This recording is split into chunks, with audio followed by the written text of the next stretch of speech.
trust myself. I don't even need no help. Did it by myself, I don't need no help. Tryna stack money like books on the shelf. Hundreds in the bag, got me feeling like the man. Shorty body hot sun in the summer on the sand. Way she's working for it, got me feeling like the man. Shorty body hot sun in the summer on the sand. Did it by myself like a selfie. Nobody try to help me. Came to the club with an island girl. I'ma take it to the crib and let me buy you pearls. Did it by myself, no one help me, yeah. Now these bitches want a selfie. I like big gold chains, I like big gold rings. Let me take it to the crib and let me buy you things. Fell in love with an island girl. I told her only time will tell. She likes to ride in the ice as well. Will it be forever? Only time will tell. Did it by myself like a selfie, yeah. Nobody try to help me, yeah. She likes the ice and I ride as well. Will it be forever? Only time will tell. Big dog status, two-tone paddock. Stacks in the crib, I got a two-floor attic. Got a two-floor attic, got your girl in the attic. But I'ma bring her right back, dude, don't panic, I'm savage. And nigga, if it's beef, we can manage. I know a couple guys who walk around with automatics. I got big dog status, I ain't playing, I ain't average. I'ma leave you in static, I'ma leave you in static. Fell in love with an island girl. I told her only time will tell. She likes the ice and I ride as well. Will it be forever? Only time will tell. Fell in love with an island girl. Yeah. I told her only time will tell. She likes the ride and the ice as well. Will it be forever? Only time will tell.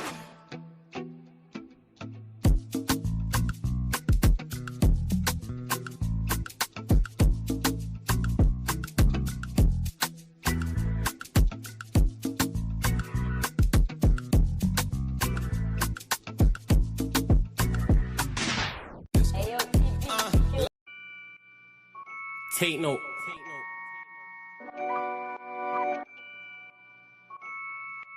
Tino, babe. Yo, Tino, he'll get his dome pop. Satin blue on his whip, but he ain't no cop. Don't stop, spray up his motor till it smokes up. Cause what I bought for insurance, I have it wrote off, you joker. Suck on your mum and take note, cause the foreign ring up in his grill. Like grandma stovetop, don't flop. Fuck up the game, like this was Roblox. Oh gunner, running this field, I'm for your walk up. Drum roll, load up a cannon and give her more shots. I put your face on the beam, now you're Zordon. Treat you like an old sketchbook, you'll get drawn on. I lead your girl from the back, I'm that raw blood. Wait, who the fuck feels they could do me something?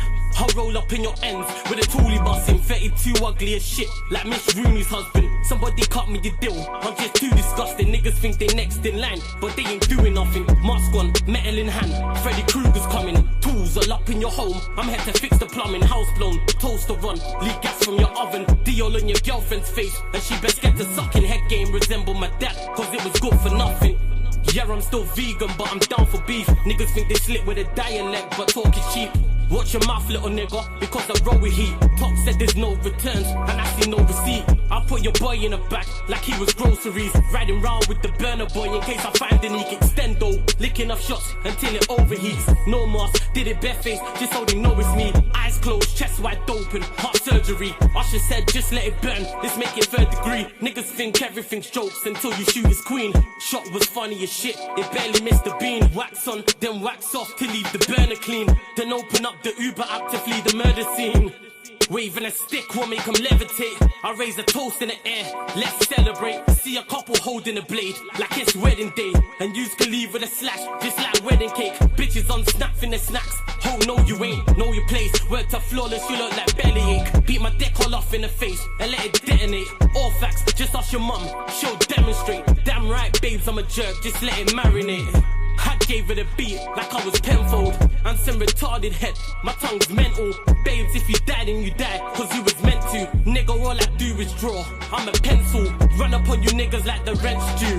Dude, screwed, if I see food, you're on the menu. Your homies have to find the Dragon Balls to resurrect you. Fuck it, you niggas can all hate.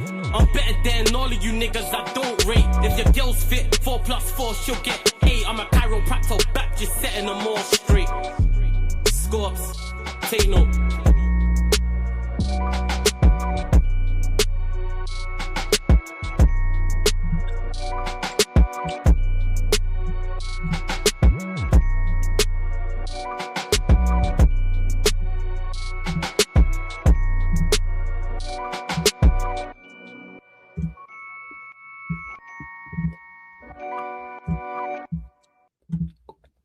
Yes, people, we are back live. We are back live on the Sarcasm City TV YouTube for another edition of the ManDem United podcast, where we talk all things Manchester United. So please keep all your comments, all your questions, Manchester United related, please, people. And because of our stupid board and because of that footballing terrorist called Ruben Amorim, Manchester United are not in FA Cup competition and also not in Champions League competition as well. And it's a 40-game season again for those two reasons. That stupid manager, the absolute footballing terrorist who deserves to be hired and sacked again, called Ruben Amorim, and also Ineos for their complete stupid decisions. So that's why, people, but we're here to talk about all things Manchester United. And reports came out, I believe it was yesterday, saying De Zerbi's keen on the Manchester United on the Manchester United job. What a surprise. You know, that's like saying, yeah, Flawless is keen to date Sydney Sweeney. What a surprise. What a shock. So we're going to discuss whether we think De Zerbi is a good fit. And we'll talk over managers as well and any other questions you lot have also. But big up to everyone who's joined over from the raid from back again. Shout out Troops.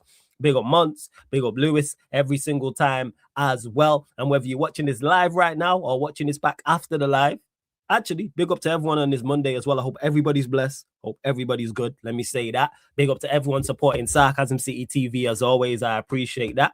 Make sure, though, whether you're watching this live or you're watching this back after the live, you hit the like button on the video. So important you lot do that. Let's run up the likes. Mods, regulars, getting everybody hit the like button. Make sure you follow and share across all of the socials as well. That's just as important. At Yes It's Flawless, at Sarcasm City TV, at Sarcasm City TV, at Yes It's Flawless on Twitter and Instagram as well. So follow across all the socials and make sure you share this out across all the socials. And just as important, make sure you hit the subscribe button and hit the notification bell as well. Road to 17,000 subscribers. Big up to my guy, AEM, who's been kind enough to give 5 memberships, people. So a big up to AEM. AEM, I appreciate you. If they gifted you a membership, make sure you big him up. Say thank you. Want to see smoke emojis, fire emojis in the chat for him. Anyway, AEM, I appreciate you on that one. Absolute real one. Link for the membership is in the pinned comment as well. It's also underneath in the description. Big up to Jonathan the Gunner TV. Big up to you. Hope you're blessed. Good to see you here. Big up Biggs. Also, FN, always good to see you here. Vikran saying, keep that hipster far away from my club. Elaborate, Vikran, as to why. And here's my thing. I'll give my thoughts on De Zerbi. I think he is a good manager. I think he's did a good, from what I've seen, obviously I've not been as locked into his stint at Marseille, but I think he did a good job at Marseille. I think he did a good job at Brighton that I was more locked in. And I see the pros, but it just don't move me. That's where the problem lies. It's not, I don't think it's a needle mover. I don't think it's inspirational. I don't think it's a statement. Whereas we was discussing this on Saeed's channel. Luis Enrique is all of those things. It's a statement, it's inspirational, and it's a needle mover. Whereas De Zerbi's not that whatsoever. I think he played fantastic football. And I think if we go and recruit correctly, like I believe we will, and even with the players we have now, but you add in more quality, I think he gets us balling. I think he gets Manchester United playing good football and scoring goals and dominating possession and beating up teams. Because we've seen that even at Brighton, when he got it right, even though their quality isn't what our quality is, you've seen him pack up certain teams. So I think that's the good part to De Zerbi is on the football pitch. The problem is off the pitch. I believe he's had issues with Marseille players. I think he had issues with the board. That's why he got sacked. I'd have to double check. I'm sure someone knows in the chat. I'm going to do more research if these links continue and become stronger as well. And the way our board moves, I think he falls out with them. I said this on Saeed's channel yesterday. I say this again here right now. I think it's a comfortable plane ride. And I think Manchester United would have success if we were to get De Zerbi. I think we do get good results. We play good football. We win trophies, not necessarily a Premier League or Champions League, which ties into the needle movers type of thing that I'll get to. But I think definitely you're looking at your domestic cups and United being a competitive and respected team. But I just don't, I think it all ends in tears with how he is, how he would talk to the media, how he would talk to the board. I think if he disagreed with them on certain things, like, that's what I would say on that. Because let me actually double check. I'm going to have a look. Let me see. De Zerbi issues at Marseille. De Zerbi issues. Let's see. Because I know he had issues with one of the players or something like that. See, look, yeah. De Zerbi left Marseille, but this is AI. De Zerbi left Marseille by mutual consent in February 2026 after a turbulent 590-day tenure marked by inconsistent results, a 5-0 humiliation by PSG, and severe squad discipline issues. Despite securing Champions League qualification, he struggled with player motivation, intense pressure, and public fallouts with the squad, including a heated incident with Ismail Kone. Looking here. Yeah, De Zerbi publicly criticized the team's lack of effort, stating that he couldn't get players to replicate training intensity in matches. This resulted in an ugly exchange where he ordered Ismail Kone off the training pitch. This is what I'm saying. De Zerbi struggled with the immense pressure of the club, admitting to feeling shame after poor performances. He was accused of having difficulty managing emotions after losses, and that's not good. And this is the whole other side I'm talking about with him. You see this emotional side and things of that nature? That's where it's a problem, because Marseille is a big club. Don't get it misunderstood. Big club, massive club in France, 100%. Manchester United is a whole different kettle of fish. Manchester United is a whole different level of a whole different kettle of fish. We different fish. You know what I'm saying? We ain't caught just like mermaids and shit. That's what that is. Mermaid ain't even a fish, it's a sea creature. But you understand my overall point, people. And that's where I'm at with it. I'm publicly criticizing players. How's that going to go down? And Manchester United already has a circus following it anyway. We're already in the news cycle, not even 25-8, it's 26-9. So you add in all those things, that's where I'm at with De Zerbi. And that's why I said, even though I think good football, good results, I don't think it ends well. I think it all ends in tears. So that's why I personally wouldn't go and get De Zerbi. But of course he's interested in the job. It'd be the biggest club that he's ever managed. That's pretty much my thoughts on it, 100%. Let's see.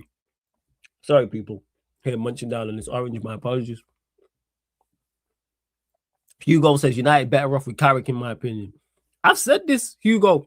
If Carrick continues to perform well, and it's not Enrique and it's not Ancelotti, Ancelotti's now signed an extension with Brazil, I believe, to 2030. So to the next World Cup and Copa America in between that. So he's not available. So strike Ancelotti.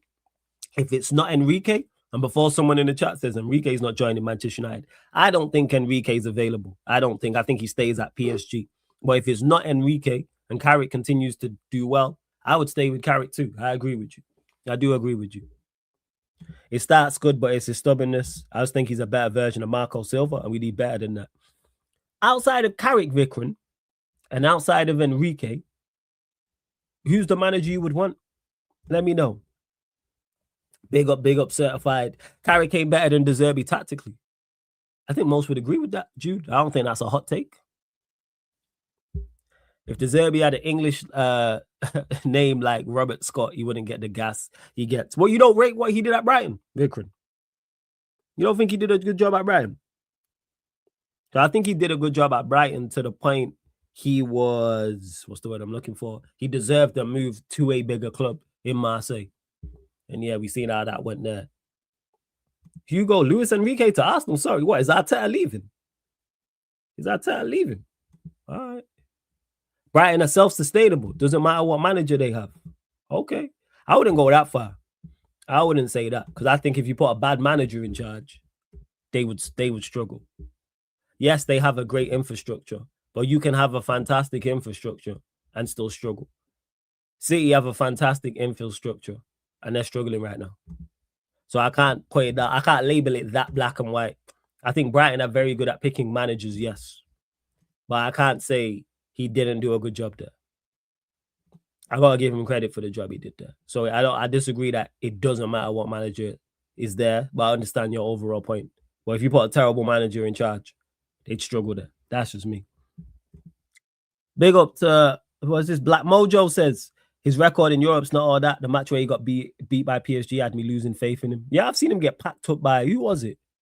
I think, was it 5-1 by Sean Dyche's Everton? I remember it vividly, and it was at their place as well. So, yeah, I'm not sold on him. Like I said, Enrique's the guy. If it's not him, you go and get, to me, you stick with Carrick if it's not. Big up my guy Paul in the building as well. Yes, Paul, what are you telling me, man? You good? Yeah, man. Doing good. You know, just working. Doing Monday things. How's everything going on your end? Yeah, man, all blessed, man, doing Monday things, man. But we're here talking managers. Obviously, came out report saying was it yesterday? Yesterday saying De Zerbi is keen on the Manchester United job. Where are you at with De Zerbi? So here's the thing. I'll say I'm not against it. Because I actually like the ZERBI's style of football. Especially when he played at Brighton. My only big concern really is with the way he is, the way he acts, there would be bound to be a fallout between him and our board. And I'm not sure if it's something that could last. He definitely would have us playing better, but it's I don't know. It's not. I don't know. For me, where I'm at really is I'm just trying to see where this character thing takes us till the end of the season. Hopefully, if he could get us top 4, then yeah. I just kind of feel like with all these other managers, barring Enrique, there's a kind of like element of risk that I don't know if I want to take on it. But the ZERBI's a good manager. Don't get me wrong. It's just of how we're set up as a club that it makes me more worried about bringing in managers like that. If we were a stable run club and it was like, okay, cool, we're getting the ZERBI, I wouldn't flinch. But as of right now, everything is still uncertain. Ratcliffe is doing his thing. The Glazers is still in charge. So there are too many layers to be worried about, especially when you bring in someone like that. So that's really where I'm at with it. Good manager, but I don't know if that would transcend over here. Yeah, and that's where I'm at with it in regards to you just like hit a nail on the head. It's not his football on the pitch. I actually trust him in regards to playing good football and the style of the play. They are the pros, especially with the caliber of player we should be bringing in. Yes, it's the off the pitch stuff. Even just me, I just Googled about his issues at Marseille, whole heap of issues. Him talking about not being able to deal with the pressure, his emotions, publicly criticizing players. Him and Kone fell out. He ordered him off the training pitch, accused the players of not being able to match the intensity in games that they managed to do in training. Like I even say very Italian-like because it's not Italians, but very Conte-like. Where's his heart on his sleeve type of thing. It's very, very, very Conte. Like that's a perfect example. But the difference between him and Conte is that I don't rate Conte's well. I'm not a fan of Conte's style of football. I remember yesterday, Nuruddin had a call-in show, and one of the brothers there, shout out to him, I think his name was Noah. He was like Antonio Conte, and I'm just like, nah. That ship is sailed. That ship has sailed. Like he belongs in the Stone Ages, like for real. He belongs in the Stone Ages. You know, when people be talking about back in before Christ and after death, like that is when he belongs where he belongs at. Conte's type of football does not suit modern football, what we're even trying to do with these players at all. So yeah, we got to move away from that. I just feel like for me with these managers, we need to look at the squad that we have and really, really evaluate, because some of the names that are being thrown out there, cool. I think Nagelsmann and Tuchel have marked themselves out of the picture because they've extended. Has Nagelsmann extended with Germany? No, I think it's been confirmed that he's going to be with them till 2028. Oh, is it? Cool. I ain't trying to see Nagelsmann. I'm not gonna lie. So that's music to my ears. I don't think he's going to be available. Which is good to me because Nagelsmann, I've never really been on board with how he played, honestly. Like even how he failed at Bayern, like everyone turned on him in the end. So what's to say that that wouldn't even happen in the Premier League? And plus, these guys have never coached in the Premier League before. I mean, Tuchel has, so I guess he probably would get more. Has he extended with England? I'm gonna check. Go on, carry on. Well, I saw something that said he's there until 2028. But I mean, you can check. That's the same with Nagelsmann is 2028. Yes, and Tuchel's extended his deal. Cool. I ain't trying to see Tuchel on Nagelsmann. The fact they've extended, I'm cool with that, man. I'm cool with that. So yeah, I definitely like even the whole Premier League proven thing too. At the end of the day, is also even risky because you could see with Thomas Frank and Spurs, which is a perfect example I've chosen, how it really just collapsed over there. Cool. I don't think it was all his fault, but again, you know, I'm worried about just picking the right person, which is why I think at this point, if Carrick can do what he could do, I think that's more so like a safe bet. Enrique, if he's available, definitely. But that really is just what those are the only options that I'm looking at. Every other option is a bit like question mark. Glasner, question mark. Areola, question. I try to see a back three manager, man. Yeah. And that's not Glasner's fault. That ain't Glasner's fault, by the way. I'm just not trying to see a back three manager at all. Fuck all that. So it's just, yeah. I don't know. Erdem says Tuchel is a cold coach. I think Tuchel is a good coach. I'm just not trying to see his football, Erdem. Yeah, I'm not trying to see his football. I'm not trying to see his football. And I also remember what happened at Bayern as well. And also just him in leagues. He a good cup manager. But when it comes to leagues, yeah, I think he got over the line with Bayern. But I remember him joining Bayern and they was on for everything and ended up just winning the Bundesliga. To me, Conte, Tuchel, if you're playing that type of football, you gotta win. You gotta win leagues. And I'm not with that. I'm not only looking for a manager just to win cups. And that's what it is. I'm just looking here like, what is he one manager? Because, yeah, Chelsea, he won the champs. Bayern, he won just the Bundesliga. But, yeah, league form. Because with Chelsea, I remember he didn't do too well. Granted, he was only at Chelsea for it was only a year and some change. So he was only at Chelsea for a year and some change. He was at Bayern for a year as well. Like, nah, man, I'm not with Tuchel.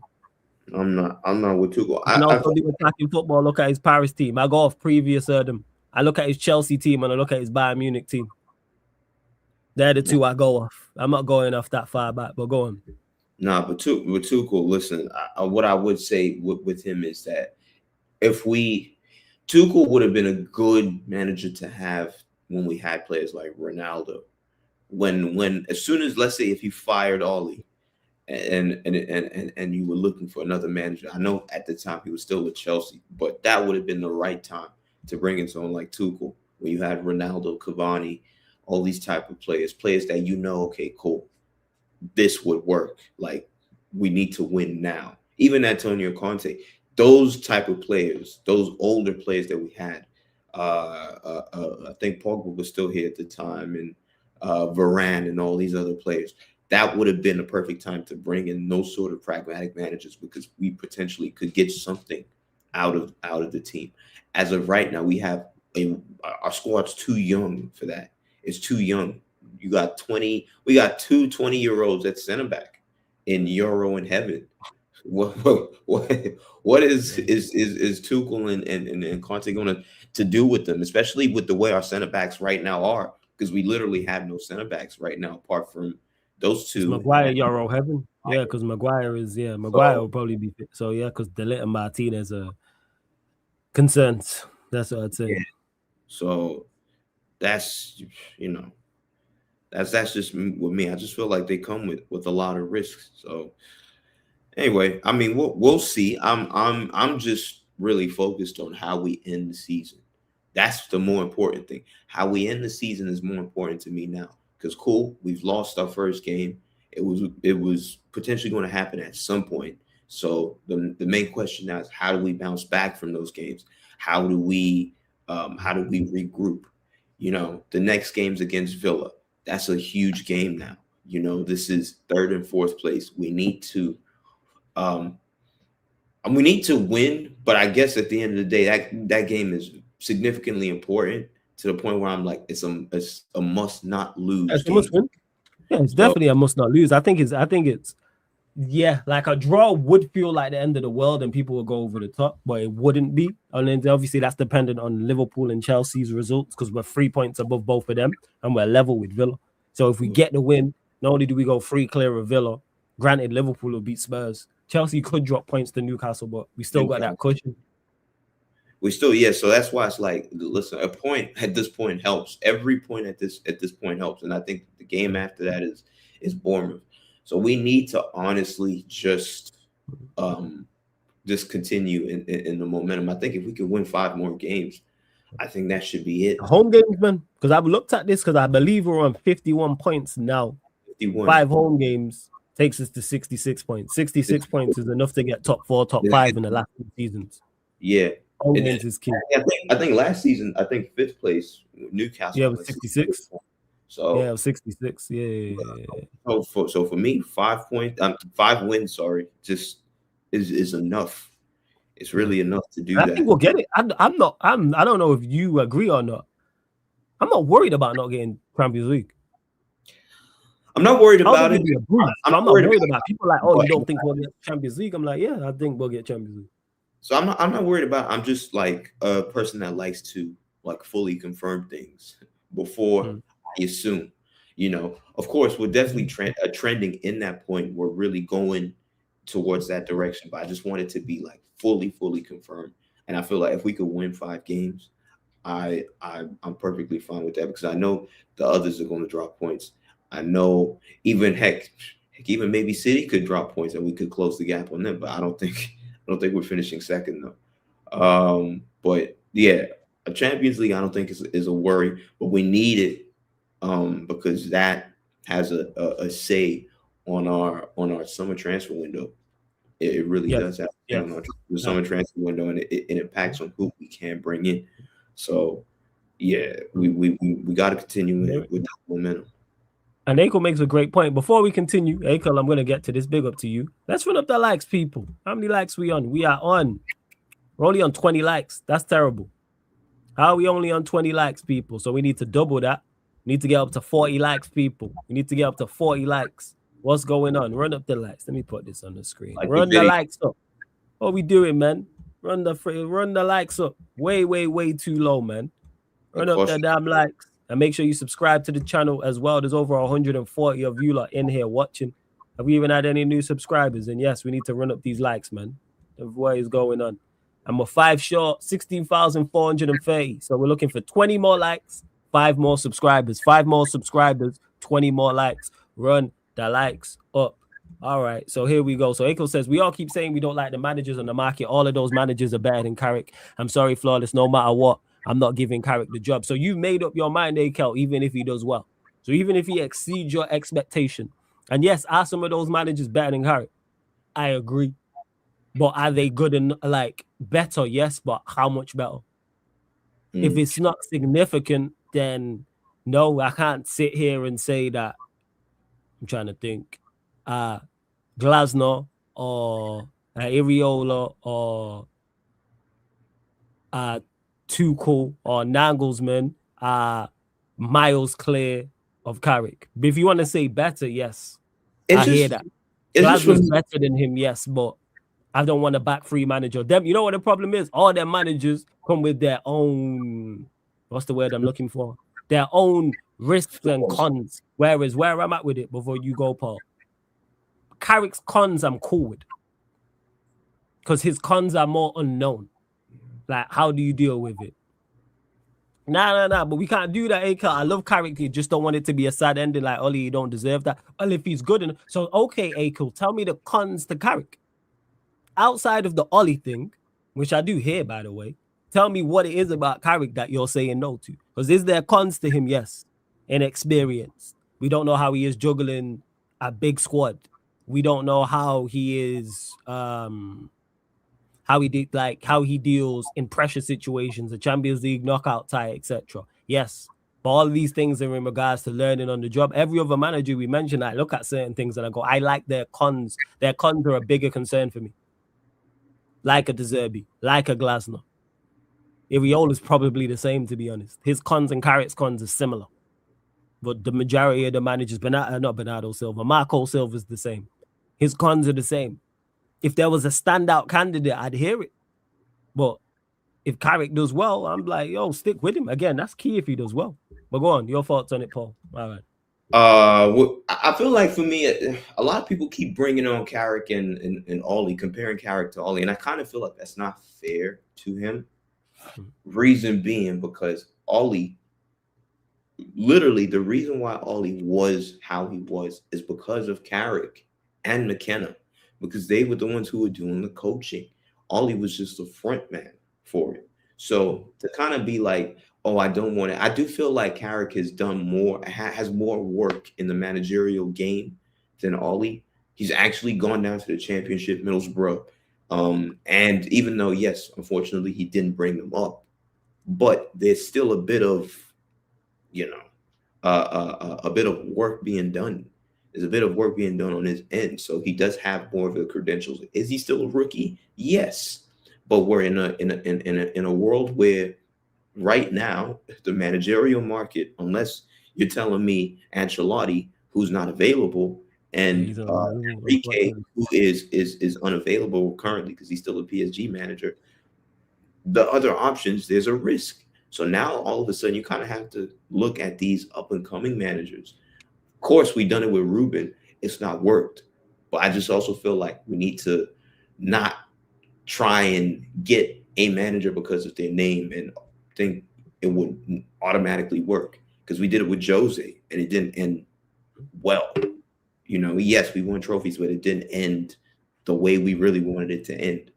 You know, we've gotten so many managers that were like, okay, cool, we'll try this route, we'll try that route, we'll try this route, we'll try that route, and it hasn't really worked well. So I'm just like, we need to be cautious of the next choices that we make, because whatever choice we make now is, because you want to be momentum in this sport is really important. When you have that momentum and you keep moving and transcending in the right direction, it's good for the team morale. It's good for the club even as a whole, even though we're in chaos most of the time. But it's good for that, because if you get somebody who just wants to burn the place down, like I have, you know, my issues with ZERBI, it trickles down onto the pitch, and the players then were like, you know, fuck this guy. Like, you know, he always keeps calling me out, cursing me out, and telling me I'm shit every day. So I'm like, nah, let me kick the ball in the net and just fucking get him out of here quickly. So momentum is key. So we need to really look at somebody who's good for that. And Carrick is definitely doing a good job to that. So for me, get top 4, and my decision is made 100%. So. And that's where I'm at with it. And it's not just give Carrick the job for me just because there's not really anyone else. He has to do well. Now, if he doesn't do well, let's say we fall off and results get worse and performances get worse and his in-game management gets worse and his man management gets worse and it's all terrible, and we're sat here saying, yeah, this is going real bad. That's then when you look out in the market. But so far, he's doing a good job. Can you critique? Yes. Do I think some people are going overboard with their criticism? Yeah, I see people criticize like there's no manager that gets everything right. How I look at it is, are you getting most things right? Yeah. So that's key then. Is he getting things wrong? Like people talk about the Newcastle game. Did he get things wrong in the Newcastle game? Yeah, he did. Yeah, he did. But guess what? There's better managers with better squads that get things wrong. Why are we holding Carrick to that standard? That's why I don't understand. When people will tell you how bad our team is and how we need 4 new players in the summer, or 5 new players in the summer, or 6 new players in the summer, and not 4 or 5, just 6 new players. People talk about starters. People will tell you half our outfield isn't good enough, but then criticize Carrick heavily. Again, he's not above criticism. I've criticized him on live streams, criticized him on the match reaction. Also, I look at the Newcastle game, that's on the players. Could he have done more to help them? Yes. But Mbremo's missed 2 chances. Missed 2 sitters. Euros missed a good chance, because if Mbremo bags those 2 chances, the conversation on him is very different. Like, and that's why I don't do results-based analysis. And I go again, I look at it and go, yes, we're not where we want to be, but I look at it and go, where was we? People forget that. Like, people forget where Manchester United was before he took over. 15th, or like, actually, we were like 7th, but yeah. Yeah, like people like look at where we was at. We had 2 clean sheets from August till January. We was averaging 1 win per month. We wasn't scoring a lot of goals. We was conceding a lot of goals. Performances were terrible. Subs were terrible. Everything was bad. Yep. And people just overlook that. Now that he's actually helped us improve, again, not to the level we want to be, but it's improvement. We weren't going to go from 0 to 100. That was never happening. We was never going from 0 to 10. It was about making Manchester United competitive and being tough to beat. You start with the basics when everything's going wrong. And that's what he's done. We are now much tougher to play against. We now concede less goals. We now concede less chances. Now it's on the other end on the ball. That's where we're struggling. But against Newcastle, just not exposed, but further emphasized our lack of quality in certain areas. I've mentioned this many a time. Our pace and power. We lack raw pace and power. We lack athleticism in this side. Our fullbacks don't offer enough going forward. Stated this many a time. We also don't really have great passes of the ball in this side. We have good passes. Yeah. But when you think about on the ball, who do we look at in our team and say he's a great passer? And Bruno on his day. Bruno can pull out a great pass, yes. But he is hit and miss. Who else? I think Casemiro is a good passer. I think Casemiro. Definitely. Yeah, I think he's a good passer. I don't put him in the great bracket. I think he's a good passer. I think he can play great passes, but I don't think he's a great passer of the ball. Same way with Maino. I think Maino's a good passer of the ball. I think so. Cunha, I put Mbeumo, I put Ahmad Sesko. But none of them are like, wow. Like none of them are, if you rate him or not. Like Wharton is someone I say is a great passer of the ball. That's someone I look at and say, yeah, you are a phenomenal passer of it. You are not phenomenal, but you are a great passer of the football. So, and technical ability as well, Chindu, we do like that. And again, it just further exposed it for me. Yeah. Yeah. No, definitely. So that's how it is. And Tasayu says, listen, if Carrick gets top 4, keep him. No, it won't be the same as Ollie because Ollie finished 6th as interim. For me, it's more so, like I said, it's not just where we finish in the league is important, but how. If we finish 3rd but scrape over the line and performances are terrible, I'm like, nah, this ain't it. You can't just get results and performances are dreadful. Like, no, there has to be something to me to look at and go, yes, I see it. Go on. Yeah. There definitely has to be some like a baseline for it. Like if we're just like, if the results are not, I mean, I guess we're really in the results based part of the season now, but like there has to be like I guess a bit of like a baseline to how it is. If it's just like you're limping over the line, or we're just not really trying to, or we're not really picking up wins like that, and it's mostly draws and whatnot. The thing is, for me, if it doesn't end well, then I would be like, okay, cool, I have my question marks. But as of right now, it's just one loss. So right now, I just feel like we need to just keep calm, because I know there's a lot of emotional people in this fan base that, always like to crash out, where it's like you're just one win from a crash out. And it's like, one loss, from a crash out. And I'm like, it shouldn't be that way. It really shouldn't. Like, we've been shit all year, all 2025. We've been terrible all 2025. And even for the first half of the season, we've been terrible, even though we were picking up results here and there, but it was still very poor. And for me, it looked like we weren't going anywhere with Ruben, even though we weren't going to get relegated or anything. It just our attack was carrying his poor tactics. So I just feel like we just need to keep calm and just trust what the manager's doing and what the players are doing right now, and see where it takes us from there. Yeah, I'm with you on that. And yeah, King, it's more than just that. I just pointed that out. Like, yes, PMP, athleticism, there is a lot that we lack in this side, even though we have good players. But yeah. If Carrick wants the job, performances have to improve. Also, his game management has been spooky. Malacia instead of Heaven. I disagree with that. His game management's been spooky. He's got more subs right than he's got wrong. So how's it been spooky? He just made a bad decision. But more often than not, his subs have gotten right. Like, this is what I'm talking about when I say the over-the-top criticism. He's got more substitutions he's got right than he's got wrong. He's made more starting lineups correct than he's got wrong. And even when he's got starting lineups quote-unquote wrong, he's corrected it. This is what I'm talking about. It's one decision. Yeah. So. Yeah, I heard him fuck Amarim for every day that ends in Y for eternity. Akos says flawless is kind of tough to explain. Yes, he's doing well, but I'm not giving him the job. I don't think he's good enough, period. All right, so tell me why, Akel. Give me the reasons as to why you think he's not good enough. Show me your way. Show me your working out. Show me your way of thinking. You're telling me you don't think he's good enough. Cool. Tell me why. That's the thing. That's the thing. So a lot of people really just love to be like, oh, he's not, because I've heard this before. Oh, Carrick's not good enough.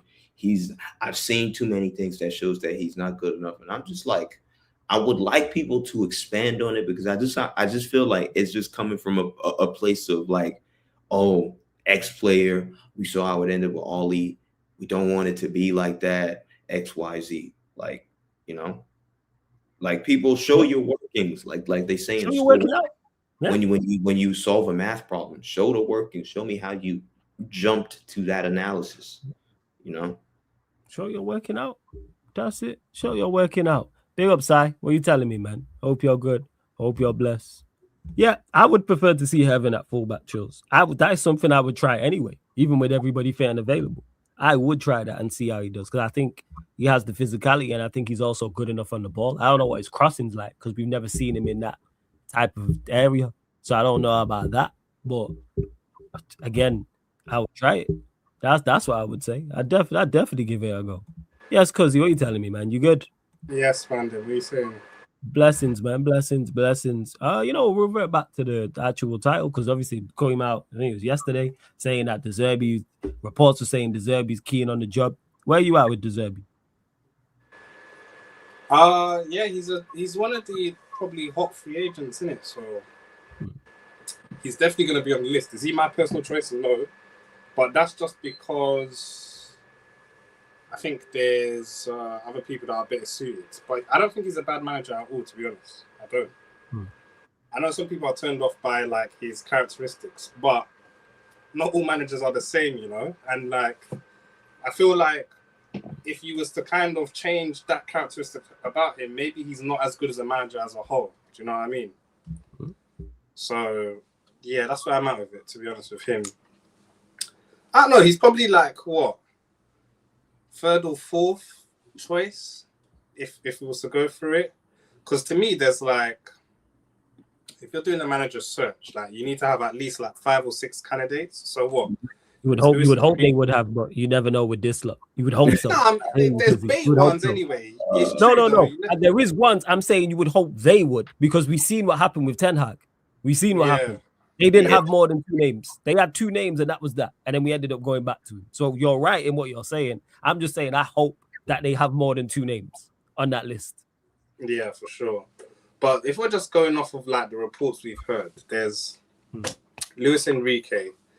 Obviously, Carrick has thrown his name into the hat now. So there's Luis Enrique, there's Carrick, there's now Guzman. His name keeps getting bandied around. Obviously, there's De Zerbi. You just extended with Germany. Yeah, oh, he did? Yeah, 2028. Okay, so, right. That you can take it. All right, cool. So there's Luis Enrique, Carrick, De Zerbi. Yeah. There's still Maresca. No one's really talking about him. He's still there. Maresca's one that is there as well. But he gets linked heavily with City. There's some reason City are keen on him. That's all given Pep retires. But let's say worst case scenario, let's say Tottenham win the league. Not Tottenham, sorry. They're getting relegated. Let's say Arsenal win the league. Yeah. Spurs. Are you good, Cuzzy? Are you blessed? Nah, you know what? I just thought North London, and you get me. Tottenham is the first team that comes to my head. Oh my god. But let's say Arsenal win the league, yeah. Like we already know Pep's a maniac, so he might just be like, you know what, this summer, like we need to fix up this team, and I'm gonna pummel this Arsenal team. Like he might think like that. Do you know what I mean? Yeah, true. So I don't think it's a given that he leaves. So I feel like, and the links between Wilcox and Maresca, that can't be like poo-pooed, because I don't know if you guys saw. Go on. But Man United hired an ex-Man City employee again recently, like today. Oh, is it? Who? Oh. I think he's our new like something to do with their cat. I don't know his title. I feel like he's something to do with chat. If you know, let us know. Hey, chat. Go on, carry on. But like he did various roles for Man City, and now we've hired him again. And I'm pretty sure Wilcox was like the dictator for that. So yeah, anyone ex Man City, and has links with Wilcox, we can't poo-poo them. So I think Maresca has to be on the list as of right now. And then obviously there's guys that like Pochettino, for instance. So there's a good list. Do you know what I mean? There's Enrique, Carrick, Maresca, Pochettino. Yeah, those like Glasner's. Yeah, they're the names like I've been banding around. Where you at though? What's your preferences? To me, yeah, if you take like emotion out of it, yeah, I know this might shock you, man. If you take emotion out of it, it's gonna shock us. This is go on. This is gonna be good. Go on. If you take emotion out of it, yeah, and you're evaluating it, Carrick actually isn't one of the top candidates. He's not. Oh, that's like take emotion out of it, because if you was to do it by criteria, yeah, if you was to do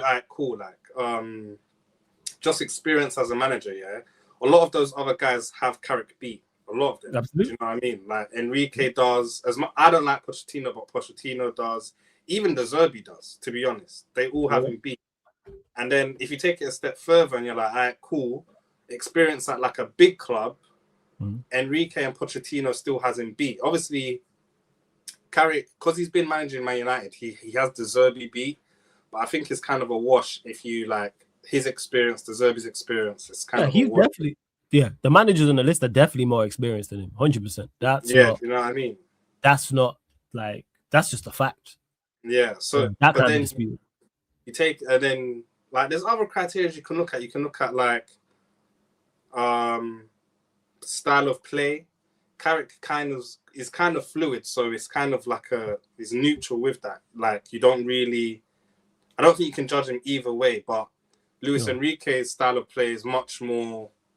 You gravitate more towards it, and even the ZERBI, I won't lie, even the ZERBI style of play, you gravitate towards it more than Carrick and Pochettino. They'll kind of be to like the bottom of the list. I think the one thing Carrick has on top of everyone is number one, he's in the job right now, so he can impress right now. Do you know what I mean?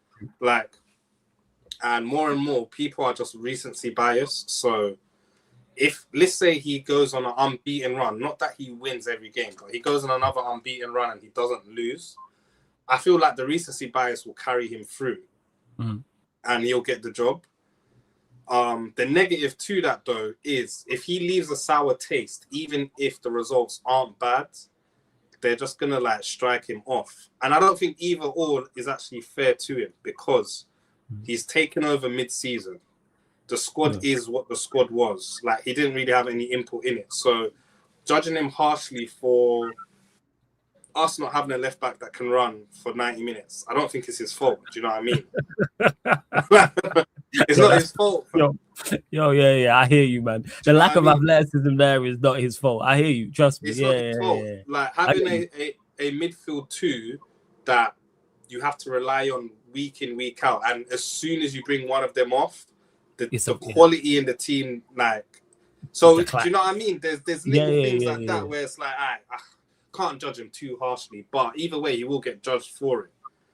But like I said, if you're doing it like, to me personally, if you're doing it like, if you're evaluating it with like, take all the Man United malarkey and he's one of our own out of it. To me, if you can't get Luis Enrique, and you do your most to get Luis Enrique, but if you can't get him, I feel like everyone else is just kind of like a mixed bag. It's like, what do you prefer? Do you want someone that has good man management skills? Because that's probably Carrick. Do you know what I mean? It's probably Carrick. Do you want like exciting football, but there's a chance it can go tits up? Then you'll probably lean towards the ZERBI. Do you know what I mean? There's a chance it can go tits up. No, I agree with you. The reason why I'm laughing is because I've been saying this. I think the ZERBI will play great football. I think the style will be fantastic. I think we pack up some teams. I just think it all ends in tears. Like that plane's got no wheels, is what I'm saying. He won't have. That's the crash landing. He will not be the long-term solution, but he might be Man United's version of Xavi in that he'll get us playing good football. He might help us recruit well as well, even though he won't have a lot to do with recruitment. But under his guidance, we might start playing football that would attract a lot of fans. Do you know what I mean? And then to me, if you actually just want this it's going to be the boring option. But if you just want the safe option, safe pair of hands, you'll probably go for someone like Pochettino, because he's managed big clubs. He's managed PSG. He's managed Chelsea. He's managed Tottenham. They're all When's the big contract clubs. up with America? One sec, go on, carry on. I don't even know when it's up, yo. I don't know, but I know there's always I'm been gonna find out now. Go on, carry on. So he's managed big clubs. Do you know what I mean? He's managed big names within those clubs. He's managed Harry Kane. He actually, his contract's up, but go on. For his lack of accolades, he has done quite well in terms of like getting teams to finals. I remember he got Tottenham obviously to Champions League final. I want to say he had the final against Man City as well during that time. Obviously, he won what he won at PSG. So to me, that would be like the safest pair of hands, where it's like it's not going to excite anyone, but we're not going to totally flake out with him. And then obviously there's Maresca as well. Again, another pair of hands. So I think it all depends what you want, man. It all depends what you want. But for me, if you can't get Luis Enrique, then there's no harm in sticking with Carrick or Maresca, to me, to be honest. Nah, trust me. I hear you make great points on it. Like, because we've all just Paul's give his thoughts on it as a vibe, and we've all pretty much said like in different ways. Outside of Enrique, yo, the list is not good.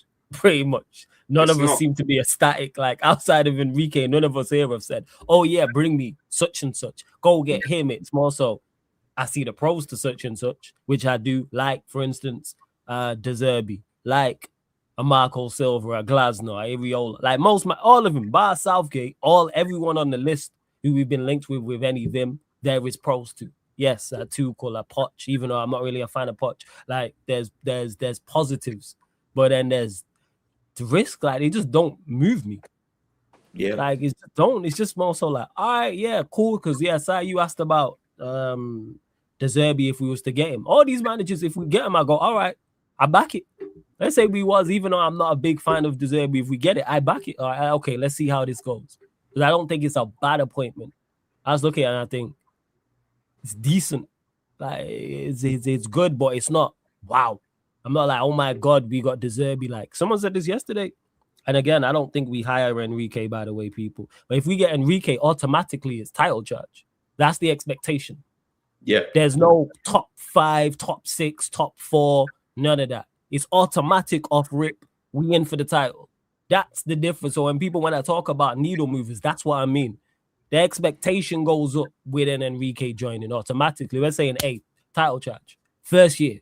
There is issues with Enrique though. It's not even though he is my favorite, there's issues with him, because if you followed like Enrique's like managerial career, he in many ways, believe it or not, share the same characteristics as Ruben Amorim.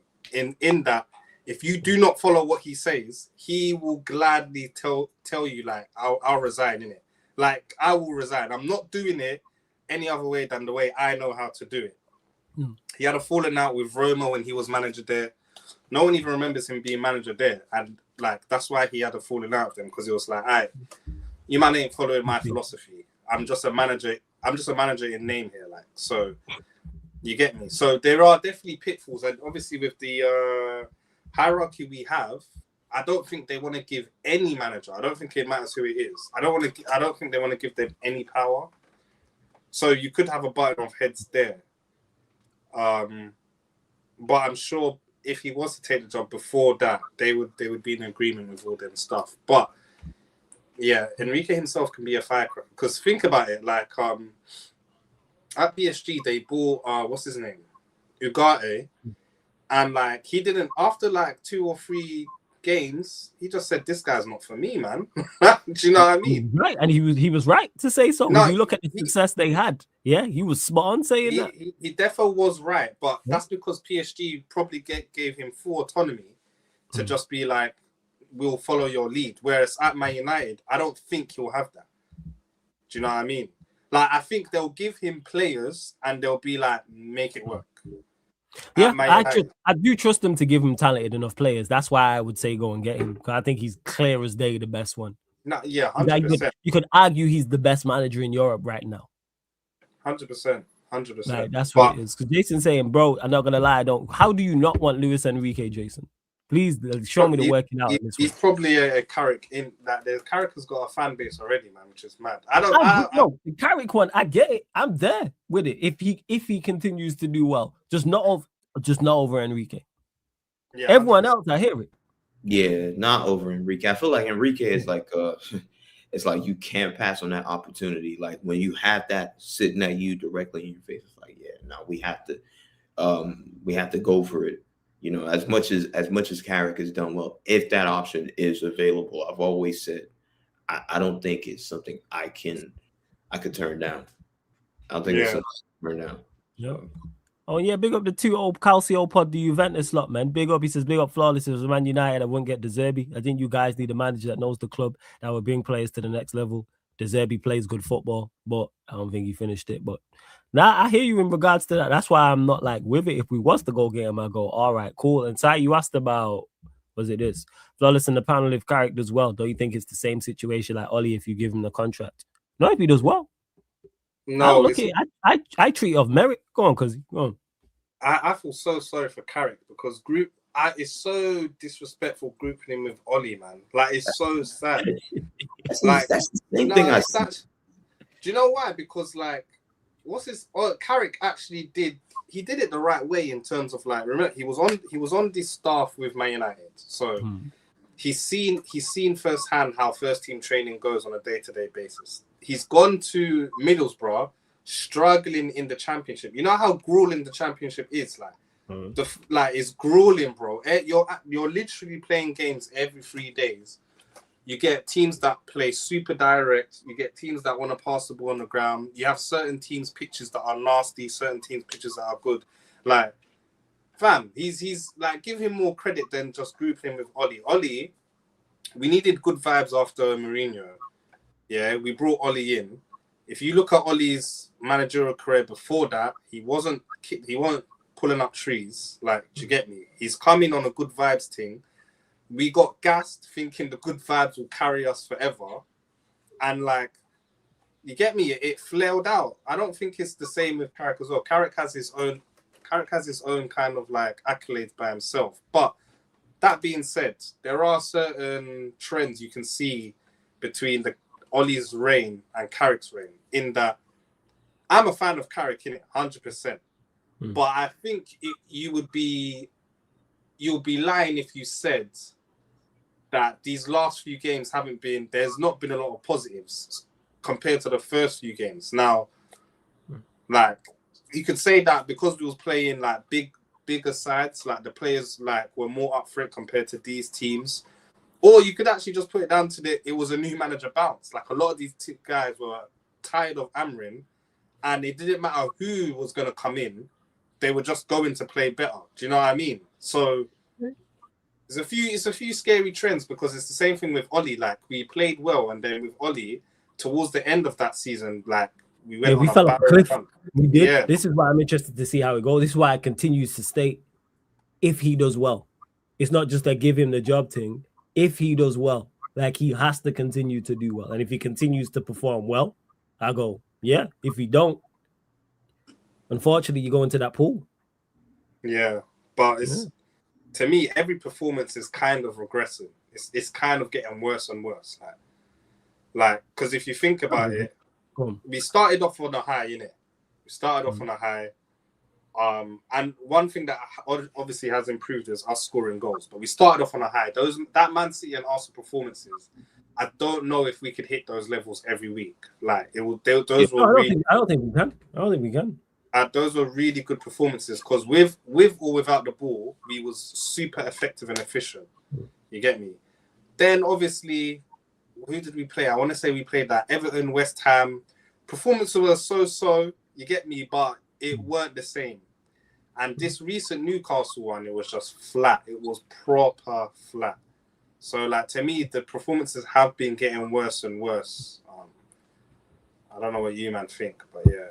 Yeah, I think it might be the 2 game a week thing. I feel like this squad has been exposed for the 2 game a week stuff. I don't think this squad can actually do 2 games Like, because you notice the games we've either dropped points or lost, midweek games, we tend to do better on the weekend games. But I hear, granted, the performances have not really been. That's where I'm at with it. The performances were even like, because Everton, we had a long time off and the performance was the same. Was the same. But I kind of feel like I'm not trying to read into all of that at this point, because we're kind of at a pivotal point in the season where it's really about points. And if we really look at it, if we're being real, I don't think there's any other team in the Premier League that's actually playing well either. Arsenal, I mean, are really to a title. City are not the City of yesteryears. Villa, I mean, who were flying before now are losing games like crazy. Liverpool have been Liverpooling all season. Chelsea have not been great, and Spurs are in a damn near in a relegation battle. So yeah, they are in a relegation battle. Ain't no telling they are. I think at this point now, it's just really, let's just get the points on the board. I do agree that there should be like a base level of like performances and whatnot. But at this point, I'm not going to look too extensively on the results. But I don't know. We'll see. We just need to see what the end of the season brings, and we can make our decisions through that. But I do think Carrick and the Ollie comparisons are very unfair. Yeah, because Carrick can only do pretty much what he's done. Yes, has he got things wrong also, but he's done much better than general consensus expected. So I put that in the plus column for him, because people will say now, new manager bounce. We were supposed to get packed up by City. I remember the conversation surrounding that game. It wasn't, no, people weren't talking about a new manager bounce. It was United are losing and we are losing heavily. Carrick's going to make no difference. That was the conversation. We put in a stellar performance against City, won the game, and then it was the exact same conversation about Arsenal. Arsenal are better than City, and you're going away. You're going to lose to Arsenal, and it's just a question. You haven't won there in 9 years, etc., etc. So I don't overlook that. People look in hindsight now and try to change history. That weren't the conversation. Because I remember saying when I said we'll beat City, people looked at me crazy. I said we'd get a result against Arsenal. I didn't think we'd win, but I didn't think we'd lose. I said, we'll get a draw. And people looked at me. So I put that in the plus column for him. Because people weren't trying to hear no new manager bounce thing. It was these players are terrible. Carrick's a novice. Ollie 2.0. And then he's come in and done well. Granted, we showed resilience against Fulham. Showed very good resilience against Fulham, even though it weren't as good as the other two. But stylistically, we match up very well against Arsenal and Manchester City. Everton, it wasn't good, but sometimes it's not a good performance, but you be defensively solid, which we have done. And I think people overlook that. Because do I think our performances on the ball offensively have been good? No. But I look at us defensively, I don't think we've been poor in any of the games. There's not one game and I say we've been weak defensively. Bear in mind, I don't rate our defense. Let me just clarify that. Our two best people overlook this. Our two best centre-backs, in my opinion, are missing. Martinez and Glitter are two best. You take the two best centre-backs out any side in the Premier League and you are going to see a significant drop-off. Mm-hmm. Bear in mind, Maz wasn't playing, like, obviously he's only just come back in the side as well, but he weren't playing either because Dalot was playing well. So that's your best fullback. 3 of your back 4 missing. But people will overlook that. So I go and say, I look at Carrick, yes, you need to do certain things better, but we know where we need to improve quality-wise. Like someone in the chat mentioned it. You mentioned it, Cuzzy, about like lack of energy and being lethargic. That's just us. We don't have athletes. Yeah. People, we don't. Look at our team, man. I think we have one of the. We have one of the slowest teams in the league. I'm talking just speed. Let's look at our midfield. Look at the midfield. If you lined up the first 11s of all 20 teams in the Premier League and said, "Hey, you lot race 100 meters or race goal line to goal line," most of our players are going to be in the back. You got the likes of Dorgu and Bremo, Ahmad. Them man can shift. Konya, yes. Sesko. Other than that, the rest of them man are in the back. Yeah, Maguire slow. Maguire, Casemiro can shift a little bit. Casemiro's not the quickest either. Yes, they can shift. They're not necessarily slow, but I'm saying slow compared to the rest. When you look at the athletes we face, that Newcastle, reason why we struggle all the time against Newcastle is because they're super athletic, physical. Yeah. That's why even with 10 men, it didn't look like they had 10 men. because they can cover the ground. Them man had Alanga, Barnes, Gordon, Jolin, and Tonali out there. Here the 5 names I've just mentioned. Never mind a Lewis Hall and others like that. Like, you got people who can shift, is the point I'm making. But yeah, I think that's why in certain points in the game, actually, it kind of felt like our midfield, well, technically, was being overran because there was so much gap in the midfield, and I'm like, oh, I really would. And even Mainu as well, even though Mainu was like 20, he's not the quickest. So generally, our midfield compared to theirs, Bruno G, I think, was injured.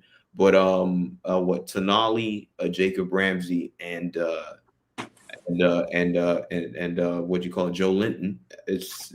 These guys are track running, and ours is really slow.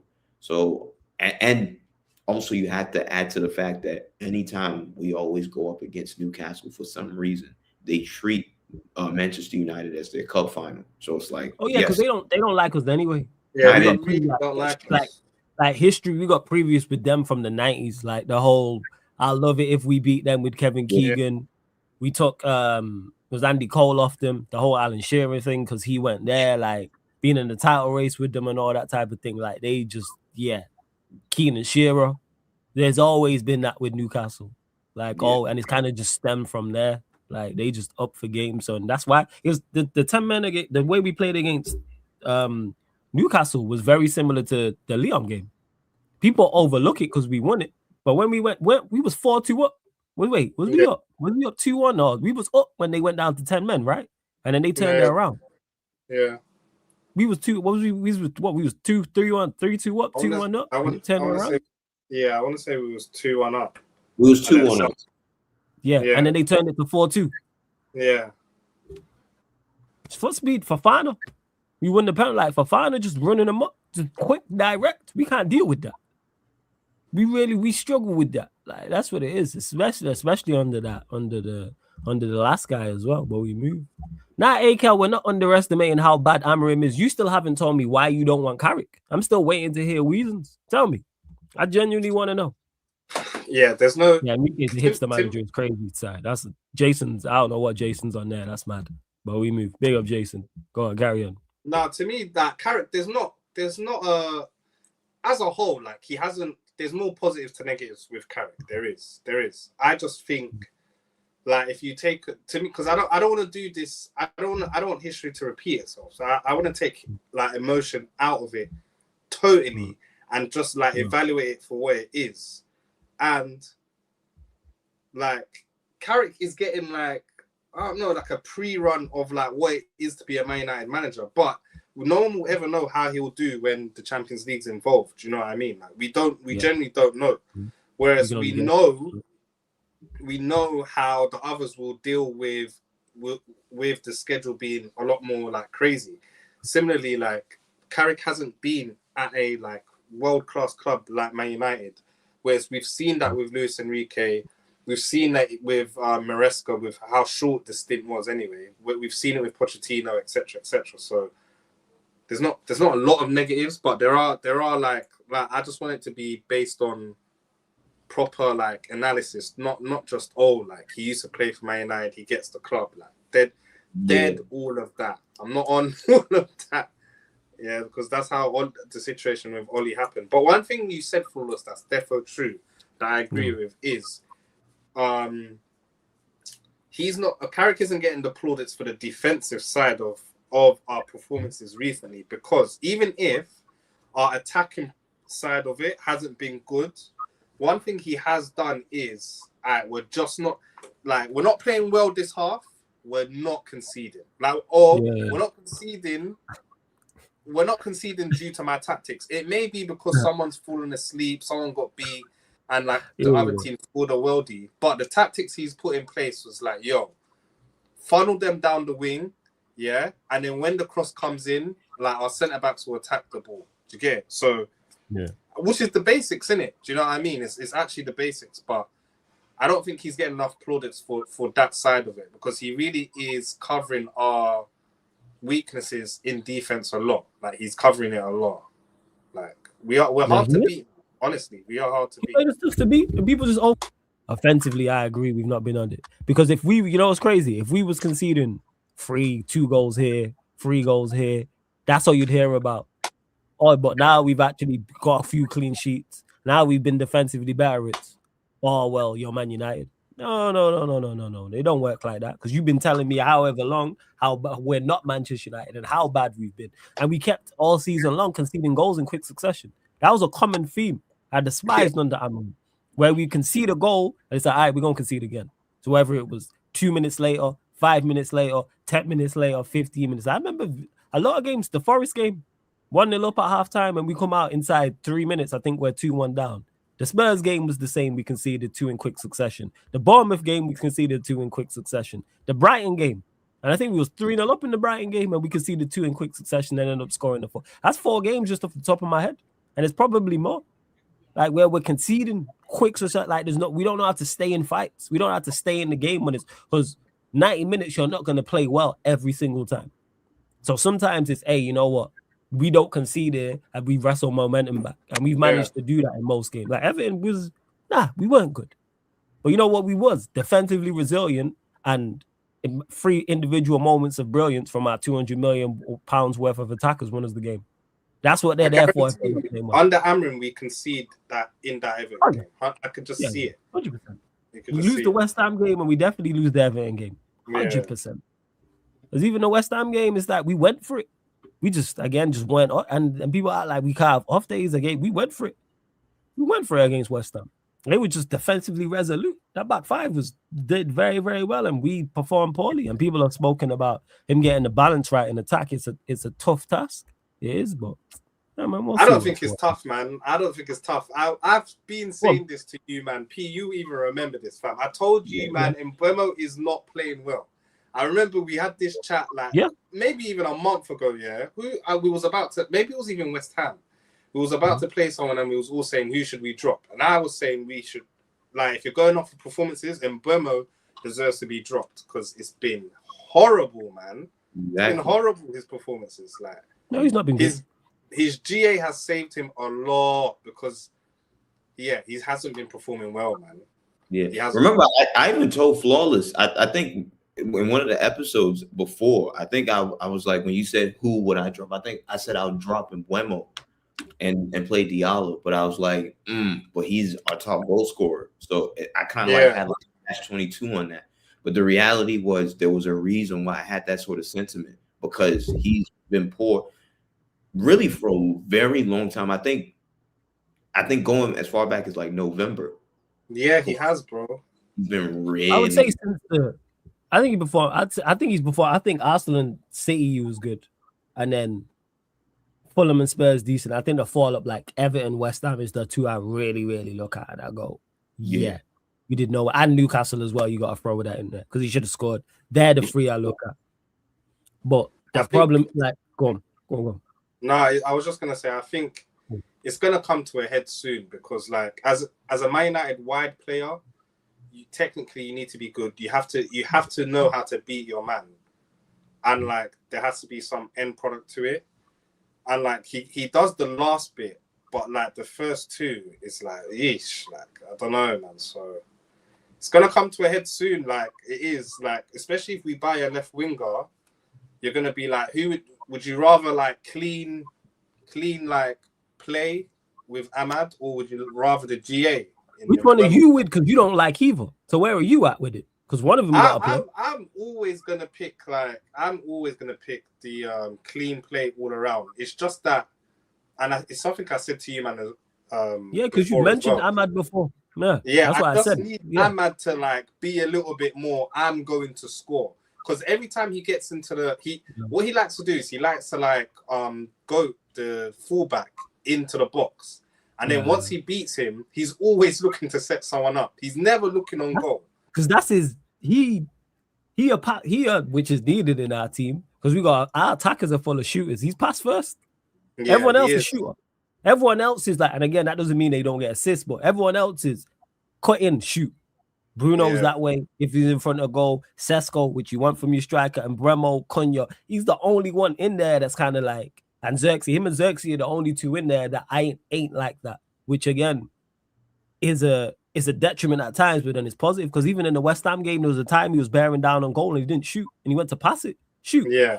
But Shoot. if that's Cunha or that's Embremo, then man shoot that. But then there'll be times they in certain situations and be like, hey, pass that, and they'll shoot. So I get you with that. So what's your front three then? Because what you saying, Villa in particular? What's your front three you're going with? We know Bruno's starting as the 10. So what's your front three? It has to be Bruno, Cunha, and for me, it has to be Ahmad, man. It has to be, especially with Ahmad that cameo he had coming off the bench as well. He was like, yeah, I need to impress. Like that's how he was moving. You going Ahmad Tesco? Yeah, Ahmad Tesco, man. It's not bad sitting, fam. And Bemo started every game. Like sit on the bench, man. It's all right. Yeah, that's fair. It's all right. That's fair. Bro, why is it ManDem calling Enrique a hipster manager? Tell me what he's done without high-profile players. Name me a manager that's had the success Enrique's had without high-profile players. What are we talking about here, Jason? It's impossible, bro. Yeah, tell me the manager who's won consistently without high-profile players in the past 10 years. Even to add to that point, I guarantee you, if we get Enrique in the summer, all of these signings that we're thinking about, when it's like Elliot Anderson, Belieber, Adam Walton, he's gonna want another level better than that. He's actually not gonna like he can work with those players, but he's going to want like I don't even know who's. He's gonna demand better than them. I get what you say. Yeah, he's gonna want a level above that is clearly world class. That's what I'm used to using, bro. I'm not used to like Adam Walton from Crystal Palace. Klopp didn't win with high-profile players. All right, Jason. Okay. Go on, carry on. Klopp's front line was arguably the best in the world at a time. So all right, man. All right. I don't know what he's talking about. The high-profile players. That's where they had the most. Yeah, I guess maybe what he means is at the time when they were signed for Liverpool, they probably. Oh, that's a whole different thing. But the same with PSG when they were signed, people didn't look at them. Dembele was a flop at PSG before that. No one was talking about Vitinha was a Wolves reject. From Wolves, yeah. He was a Wolves reject. No one were talking about João Neves or Fabio Ruiz. Kvaratskhelia is the only one. No one were talking about Pacho. Hakimi was high profile, yes. And that was it. And Donnarumma. Like, what are we talking about? Like, what are we doing out here? Like, run me that. And that being said, Klopp didn't have consistent success. Let's go there. If we really going on about it. Klopp didn't have consistent success. How many league titles he get in 9 years? How many Champions Leagues? I think it's only one Champions League. And you go, yes, you got one of each. Yeah, he showed promise, but he didn't have. He was a very much up and down manager because there was even a season where Liverpool couldn't. They were fighting for top four. I want to say they finished fourth when they had a lot of injuries in defense. So he himself he's had good years, but yeah, he's had some years where it's not been so great. Talking about managers need, if you're going to have consistent, sustained success, you will. Bro, Klopp signed so many players from underrated, then he turned them into superstars. All well and good. And so did Enrique. He turned certain players into superstars. Like, what are we doing out here? But he turned that whole team into like a superstar team, bro. Yeah, facts. No one did look at PSG that way. No one did look at that PSG side that way. Nobody did. What are we talking about here? And if they win it again this season, then what? We move. Like I said, innit, I am with the Klopp thing, man. I said that's why I said consistent success. Klopp didn't even have back-to-back league titles. Drop me out, man. Drop me out. Sustained success. Klopp didn't have back-to-back league titles, man. What are we doing out here? Slots almost matched his resume at Liverpool. And I rate Klopp, but he ain't in the bracket of Enrique and Pep. And yeah. You know what's mad? If Slot wins the Champions League, what are they not level? Like, what else did Klopp? They're level. Outside of the domestics, they're level. Cup and the Carabao Cup too. But I don't think the for those two. But yeah. Well, there's the domestics. What are you talking about? But hey, all we move. I was gonna say, oh yeah, big up nephew in the chat. Yeah. We play you lot Sunday.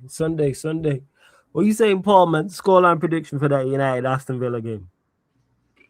Yeah, man. 2-1, hopefully. 2-1. Hopefully, it's not going to be an easy game because because of the optics of everything. But I guess we have a good record against Villa at home, so I'm just hoping and banking on home performance to get us through. So that's it. I think home performance should see us over the line, and also I think, granted, we've also had 12 days or 10 days of rest, so that should probably get us over the line. So 2-1 United. Faz, what you saying, Cuzzy? Yeah, I think P's right. We've got recent success against them. And if you watch them, they themselves, they're not playing well, man. They're a good counter-attacking team, but they're not really playing well. So I think, and it's at home, and we just lost. So I'm expecting Carrick to get a bounce-back performance. I think, 2-1, 3. I think it might even be 3-1, 3-1? Yeah, I think so, man. I think so. Aston Villa, they're one of them teams. I think if we score early, it could be a rout. I say a rout. It could be 4-1. Yeah, it wouldn't surprise me because when go on, tell me on this. I'm not saying we would smoke them, but I'm just saying when there were some games where Villa played against Arsenal and Chelsea, I'm like, okay, it's probably going to be a tight, intense game. Yeah, and Arsenal washed them, and Chelsea washed them 4-1 on each time. So I wouldn't be surprised, especially with the form they're playing now, if we do score early and then they just capitulate. Yeah, I was telling you, Flawless, about the Europa League thing. As soon as the Europa League, they might have to make a decision on what they want to go for, and I think right now it's maybe showing a little bit. So I'll just say 2-1 for now, but wouldn't surprise me if they just if we score first and then it's 1, 2, 3, 4, and it wouldn't surprise me. Yeah, that's what I'm going for. I think that's the exact points I was going to bring up. The games I thought Aston Villa would trouble, the likes of Chelsea's and Arsenal, they just got worked, and there was no fight back. That's the weird thing about that team, is that you just think they'll be more stubborn than they are, but they're not, fam. And they kind of just alright, we're not gonna win today. Do you know what I mean? Sharp shot. So I think Man United might win 3-1, and I don't think it will take. I don't think we'll even need to get out of second or third gear. Honestly. Whoa. I don't think why I say I mean it will be on Aston Villa being shit. It won't be on Man United all of a sudden having a great performance. I don't think so. You have injuries. Yeah, Villa's injuries are key for them. Their injuries are killers. Yeah. That's true. I think it'll be 2-1. I think it'll be a tougher game than you saying, Cuzzy. I think it will be. I think they'll give us a game. I think we get over the line. I think injuries is key for them, and I trust our forward players. Been saying this. I trust our forward line, whoever's out there, to get us over the line, even if they're not playing well, to create something. Now, if they're playing well, yes, we can do 3s and 4s, etc. But even if they're not playing well, put something together to do it. Who blocked you? You blocked yourself, fam. What are you talking about? Listen, who blocked you, man? This guy, is paranoid. Your chat is in the chat. No one blocked you. No one timed you out. You probably did it to yourself. Big up though, Jason. Hey, you run up the likes though. Hit the subscribe button. Hit the notification bell as well. Anything else you might want to add before we close out? Yeah, no, I was just gonna ask you, what do you man think about the recent left wing candidates? They said that we're gonna sign. There's one guy from Strasbourg called Martin Bobo or something like that, and then obviously there's Barcola. That's the big guy. Leave Barcola. I am not a fan of Barcola, at all. Leave him in Paris. Yeah, I feel like that name's always brought up every time, Barcola. And I'm just I don't see anybody for that left wing but Ndiaye, in my opinion. I really don't. I know that there probably going to be some other names, but I think Ndiaye, is the perfectly suited person that I've envisioned that will play that sort of role. for left wing at United. But hey, there might be some hidden gems. And that is the one that pops up like in regards to if we don't get a left winger, I'm cool if we do go and invest because I do like Dogu and Cunha as options out there. But if we go and get someone, I do, and that does seem like the I like his profile from what I've watched. I saw reports that Everton said they're not negotiating no sell with him. Like. Yeah, they ain't trying to sell him. That just means, you know what that means? That just means he's gonna cost a big fee. When it's not for sale, that means a big fee. I mean, listen. It depends on what they're saying. I mean, if because they say that now, if you fork out 75 million, you know, it might change. Yeah, I'm willing to pay how well, maybe not stupid amount of money, but if they're saying 70 million, 75, I'd be like, okay. I'd be like, okay. I wouldn't go above 75 though. Yeah, I think even that's a lot though, man. 70, I think it's like, you know, a Premier League premium, you know, a Premier League premium, I think is why I'm saying that. So it depends. How long has he been at Everton? How long has he been? I'll tell you now. Give me a sec. Like 2 seasons, I think. I only say that because at least with Mbeumo, there was a track record of him playing well in the Prem. With Ndai, I don't think he's been there long. This is his second season.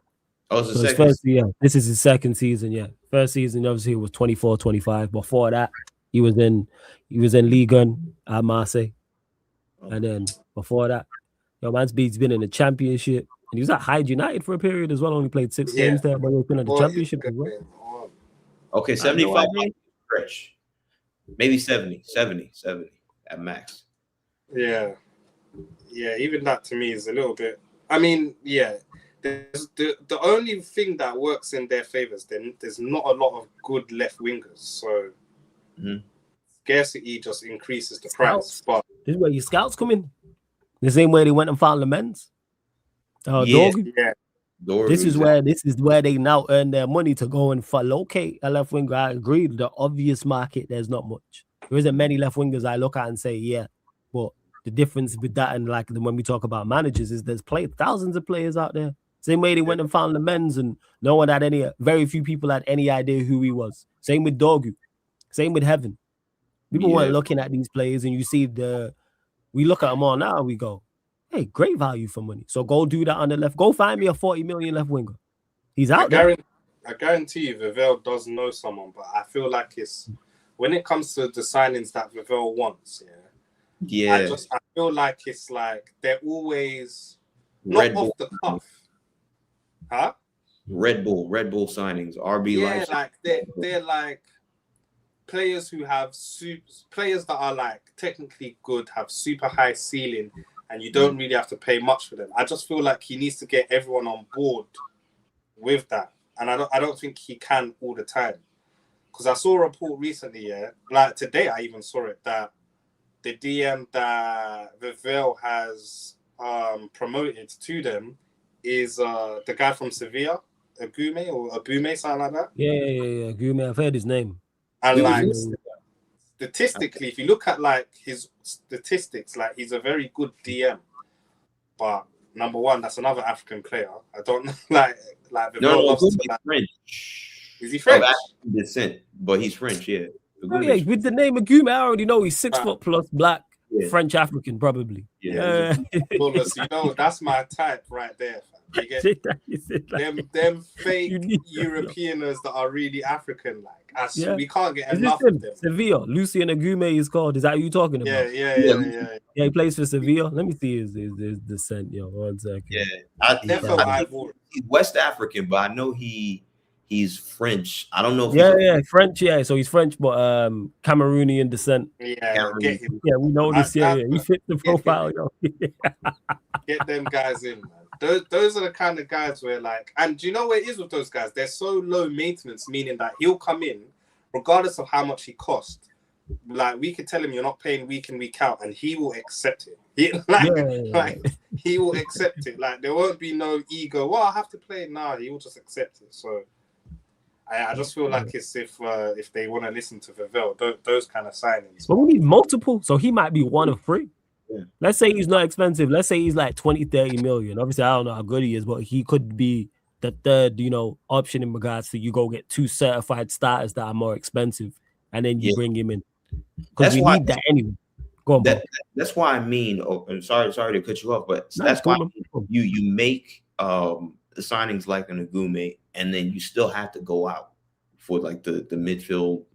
Like, so if you make an Agume signing, you still have to either try for Tonali, Wharton, or who's the other one now?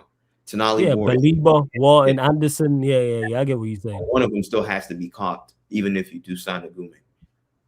Yeah, no, definitely. Because I like the fact that we've been in, because they mentioned as well. I don't know if it's the same reports you're talking about, Kazi, but in regards to we was looking at midfielders in La Liga, but they didn't state no names. This was like last week. I just like the fact that I'm hearing these reports. Like, yes, we need them. And when I'm hearing names like Agume, I keep saying it. Like, someone mentioned someone in the chat to me from La Liga. I can't remember who, not La Liga, League On.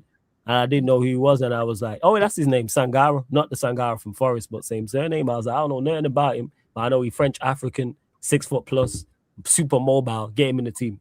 You know what I'm saying? That? Like, that's the profile we need. Go get him in the team type of thing. So, yeah. And they've done well. As much as I criticize the ownership, they've done well. Yeah, go on, Paul. A lot of them are physical. And I think that's the sort of like, because that Agume, I do believe from his profile, is like an actual 6, where it's like that's somebody who would sit just right in front of the defense and then can pretty much marshal, protect the defense if need be. And then you then have your 8 or 2 8s or whatever, because we don't know if Bruno's still going to be here. I think he would be, but you have then your Tonalis or your Whartons or your Andersons to kind of like do the box to box role like that. My issue is if you get all these 8s and not an actual 6, I'm not necessarily sure what that sort of like balance could be like, So I think they figure it out. Like, because we would look here and people would say, oh, Casemiro and Mano, neither of them are 6. But you get through the work. Mm-hmm. Kind of like, you look at Newcastle. Like, I wouldn't class Tonali or Bruno G as 6s. Yeah. No, they just work hard, didn't it? They're not. But that's the point I'm making. I think Casemiro's more of a 6 than Mano. Is more of a 6. I get what you're saying. He's sound. Manu's definitely not like a defensive player. Nail on the head. That's where I'm at with it. Rather than a 6 or 8, what you like from a defensive standpoint? A defensive standpoint, exactly. Like covering ground, positioning, all that type of stuff. If you have 2 8s who can both do that, and you know what, Mano, to his credit, does well, because he's like top of the list in regards to, or near the top of the list when it comes to defensive contributions, like interceptions, blocks, tackles. It's just the manner in which he goes about it is quiet. So because the manner in which he goes about it is quiet, it goes under the radar. Where if he was flying into challenges and had mud on his shorts and all that, and people would talk about it, but it's just because after 90 minutes, he looks the same. Yeah. Like his kit looks the same. He don't look like he's just played 90 minutes of football, but he's covered all this ground. The City and Arsenal covered the most ground. If I watched those 2 games as we all did. If someone would have told me he covered the most ground, I would have said not a chance. Not that he was bad, I just don't. But the way he's covering the ground as well, it's not again noticeable. He just goes about his defensive business quiet. But yeah, look, I point to the Newcastle midfield because Bruno G and Tonali, and Joe Linton, I don't think any of them are 6s. They're all 8s. But they get through the work. I trust intelligent midfielders to figure it out. That's why I trust Casemiro and Mano. I think they're 2 intelligent footballers. So it's like, all right, we're going for, even though none of us are quote unquote a 6, we're going to figure this out and make sure there's not just the 10 with all the time and space in the world in front of the back 4. I would say with Bruno G, I think with Bruno G I think he, whilst he's not a 6 and he's an 8, he does, like Casemiro, I think he's also not bad defensively as well. If you need a midfielder with defensive attributes, he is not bad as well. So that's what I would say. The other 2 though, Tonali and Wharton, I don't really know how I think Anderson too is not bad defensively. I don't think he's bad. He gets free work. Anderson gets about.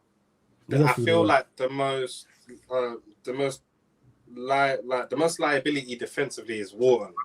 But it's not that Yeah, it's not that he doesn't try. It's just he doesn't have the motor to keep going. Like I don't know if you've actually watched him, yeah, but he always burns out after like the 60th, 70th minute. Like in the first half, Wharton looks so clean, super clean. Gets on the ball, sprays it. You get me? A lot of recovery runs.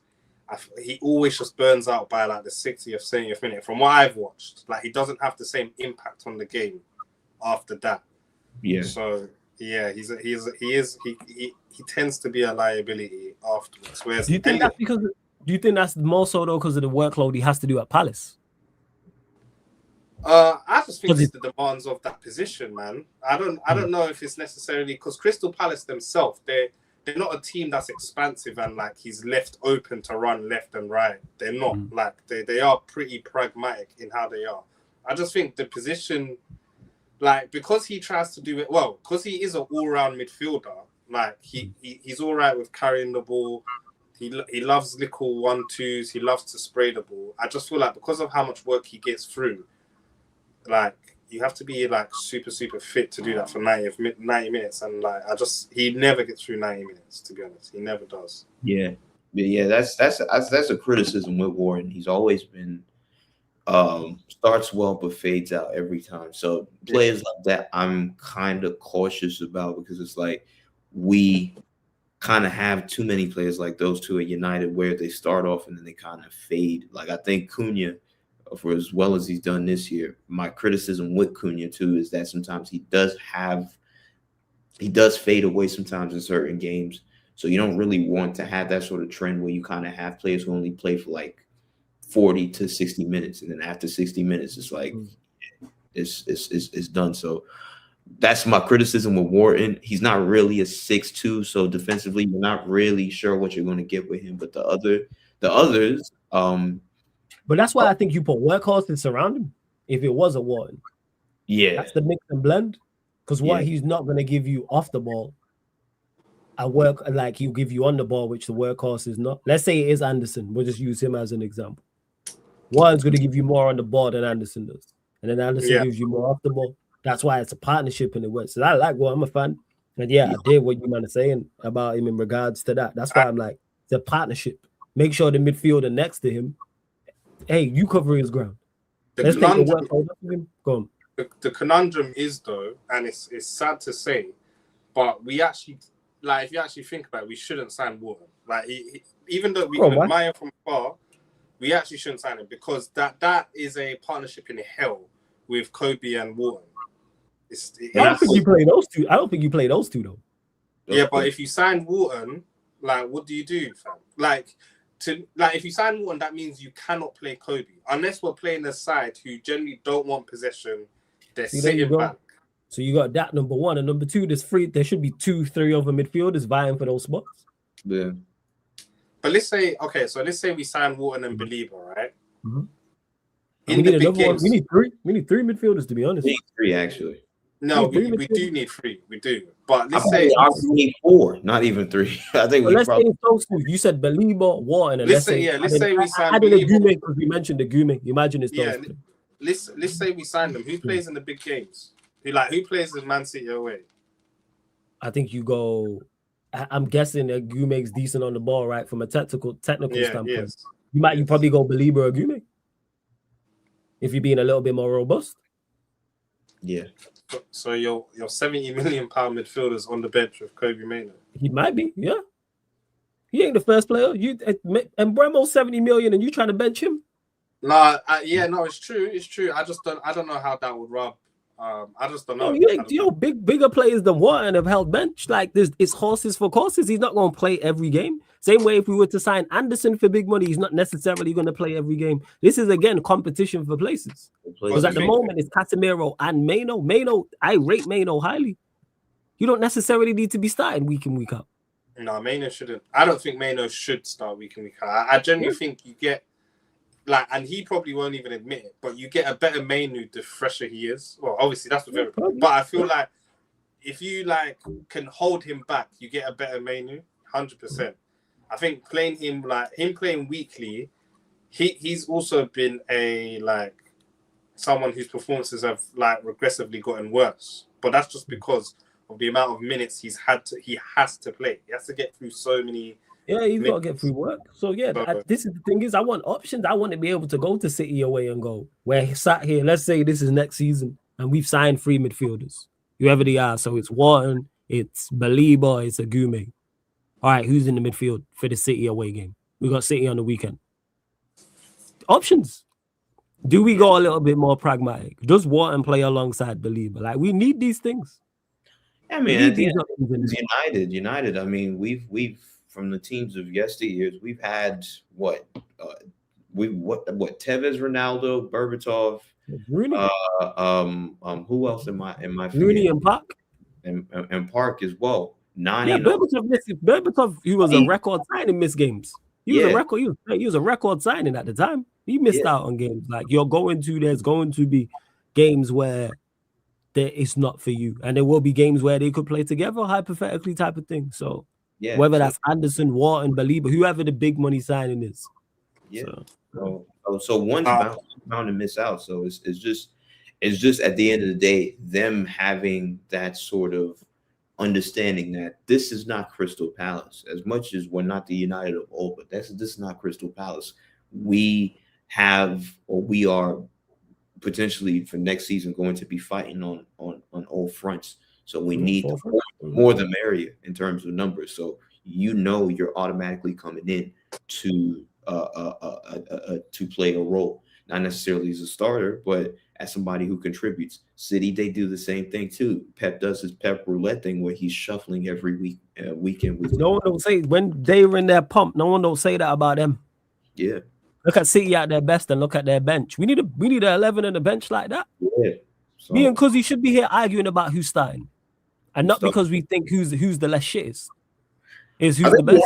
We have that for our attack, kinda. We literally have it for the attack. There's a bit talking about dropping Embremo is from starting Garnacho and Højlund to Embremo should be dropped tells you all you need to know. Yeah, we kind of have that now for the attack where it's like there are actually a bit of options where now you can be like, okay, there's a bit of a headache. And I think Carrick moving forward would have to make a decision on Embremo with Diallo because I don't think both can start now. I think we've been getting away with it for weeks, but I feel like now a decision needs to be made. Like, okay, it's one or the other, not two, because Sesko has to start now, and then Cunha comes in.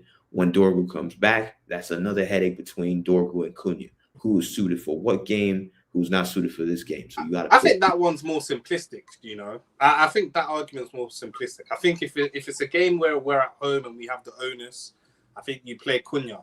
I think if it's a game where we have to be a little bit more pragmatic, you play Dorgu because Dorgu actually acts like a Dorgu is for those that are old enough to I would use him like we use Park Ji-sung. Yeah, he's Ji-sung Park 100% because he acts like he is a left back, but he has the athleticism as a forward player. So it actually is a cheat code playing him because that left hand side is like it's hard to break down, but then at the same time, like he's probably one of the most athletic left-sided players in the Prem. So it's a cheat code. That one's a little bit more straightforward. With Dalot and Mbeumo, the headache is like obviously Mbeumo's your new signing, and like that always gets kind of biasly looked at, but he's not performing well.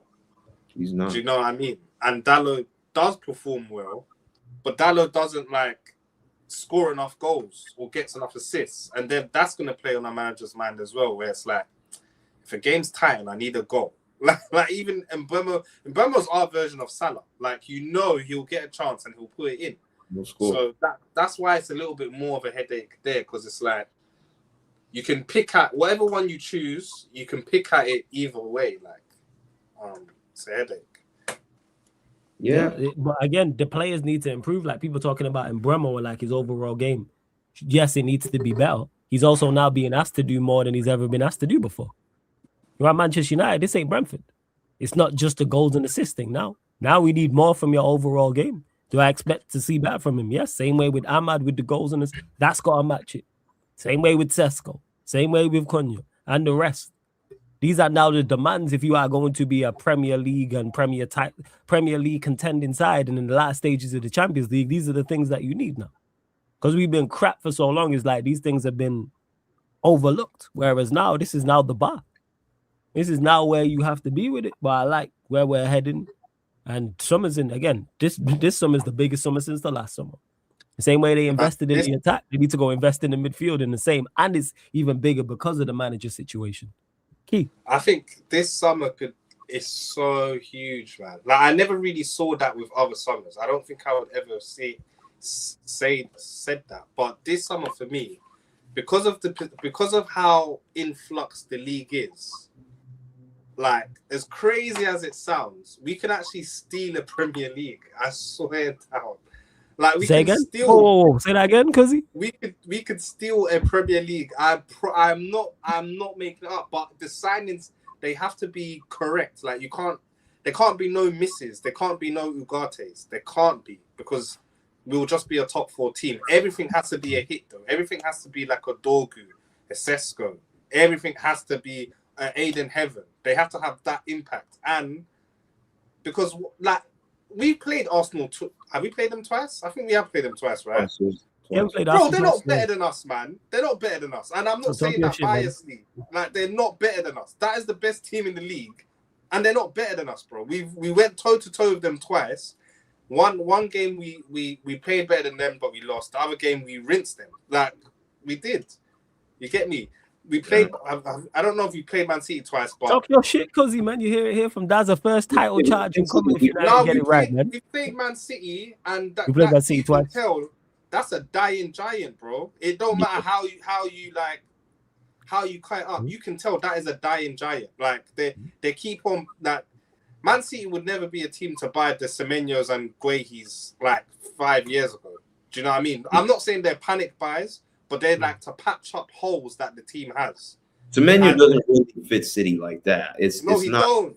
A Pep signing. It's not That's really. That's not a Pep signing at all. So like you can tell they're not in panic mode per se, but they needed to act fast to like patch up holes the team had. We can see Liverpool and Slot. That's like that marriage don't really make sense. So like I say that to say, if you get the signings right, there's no reason why we can't be rubbing shoulders with Arsenal and Man City. There's no reason. That being said, that's the same thing I said with what you call it yesterday about we're not far away, but I get there's some what you call it, some external factors, which I think he was going to say, right? So yeah, like everything has to be right, man. It has to be right. But I won't lie to you. One thing that I would revisit if I was on the board, yeah, but I know it's not going to happen, is wishful thinking. But I honestly would try to coerce Casemiro to stay. I really would. Right. I was scared where you was going to head there, man. All right, first. I was super worried, man. I know where you was going to go there. I thought you was going to say Rashford. I'm not going to lie, yo. No, forget that, man. That's what I thought it was, yo, when you said that. Rash was done. Rash was done. Yeah. No, Casemiro alongside new. I'm with you on that. Because you go get 3 new signings and keep Cass as well. Like, 100%. If you keep Cass, you keep Kobe, and Ugarte is the one you sell. Yeah. Then you don't even actually need 3 midfielders. You can get away with 2, and then like then you just explain to everyone, yo, this is a 4-man midfield room. Everyone's gonna play with everyone. We're gonna mix and match. There's gonna be enough games like everyone plays in it. But because to me, Casemiro, one thing, and I think it's gonna pain us next year. Like there's no like for him. You generally have to replace 2 or 3 players with him because you need his leadership. Not all midfielders have that. Do you get me? You need his aerial prowess. His aerial prowess not is all midfielders have that. And then you need his actual tenacity and technical ability. Do you get me? Right. Like it's hard to get all 3 of that in one player. Like people are saying Bruno G because he has like that tenacity. He's not good aerially. Do you know what I mean? Like he's not. You get me? You can get like none of them. You have to get a few to make up for him. So yeah, we definitely have to. 100%, you have to. I would try. I would be like, yo, can you stay 1 more year? We're in the Champions League. You get me? Like you won't have to play as many minutes as you're playing now. You'll play the big games. Like, I really would still, even if that means stripping Bruno of the armband and giving it to him. I swear down, I would. He's gonna be such a miss, man. He is. He really is. Will be. For a fact, he's going to be a miss because he really is like the leader. Like sometimes, you know how most people say it's not sometimes silent leaders. He's really kind of like a silent leader. Like Bruno on paper could have the armband, but in reality, Casemiro is the captain of this team for 4 years. Him, the likes of Varane, these are the type of people that we've had that would literally lift the team. Bruno doesn't lift the team. Bruno's is always acting like a baby when stuff doesn't go his way. So, you know, he doesn't show any sort of captain material. Casemiro, regardless win, lose, or draw, still has the same mentality. And those sort of players you need in your team because those are the type of players that can lift the team every time. So it's definitely going to be a big miss. This is why that midfield position, whoever we get in that midfield position in the summer, is very, very critical. Because I don't even know who's as good. Sorry, man. I was just gonna say, like, who's as good as him aerially in the league? Like, in the there's no one. Like, aerial prowess is ridiculous, offensively and defensively. Yeah, you have to just try and combat that with, like, if we say we do sign a left back or one of the midfielders is good, even if it's just offensively or defensively from an aerial standpoint. So now I hear you on that. It's a big concern. Yeah, it is. And shout out Dunsey. You make sure you subscribe to this frauds channel, Conversation TV. Make sure click the link in his name. Absolute scrub, but great content creator. So make sure you go subscribe over there. You enjoying that title ball and Arsenal for a quarter and all that. But yeah, we move. But you run up the likes. How many likes we on even check? Because the conversation just been flowing. Like the video. Yeah, we're only at 41 likes, people. Get us up to 50 likes. Like the video. Subscribe button. Hit the notification bell as well. Paul, man, shout out your socials, all that good stuff. Yeah, man. DJ Paul 703 on Instagram. Still working on the YouTube page, but follow me on my Instagram. Got more content coming up soon, and hopefully coming to a city near you soon. But DJ Paul 703 on Instagram. So yeah. It's because anything else you want to add apart from United 21 could be incoming if we get it right. Telling you, it can be, man. Obviously, I'm not saying that with the most confidence. I need to see the signings, but signings. Honestly, I say that because there's been times where, like, in the last since Sir Alex left, there's been times where we finished second or third, but like we still feel super far away from whoever won the league. Mm-hmm. That's not the case here, man. It's really not. Trust me, I am. So that's why I say that. Like before, Man City just seemed like some titan that, like, you just have to get lucky to beat. It's not that no more, man. You get me? And Arsenal, they're like a virus to football, fam, that I feel like it has to be us to combat this virus, fam. You get me? So, but yeah, man, it was good chatting to you, man. Obviously, I'm gonna be in the live chats. You get me on your videos. Good chatting to you, man. Of course, man, because you already know. You already know what it is. So make sure follow Paul across all his socials. DJ Paul 703 on Instagram as well. No live later on tonight on here, people, but we're back live tomorrow.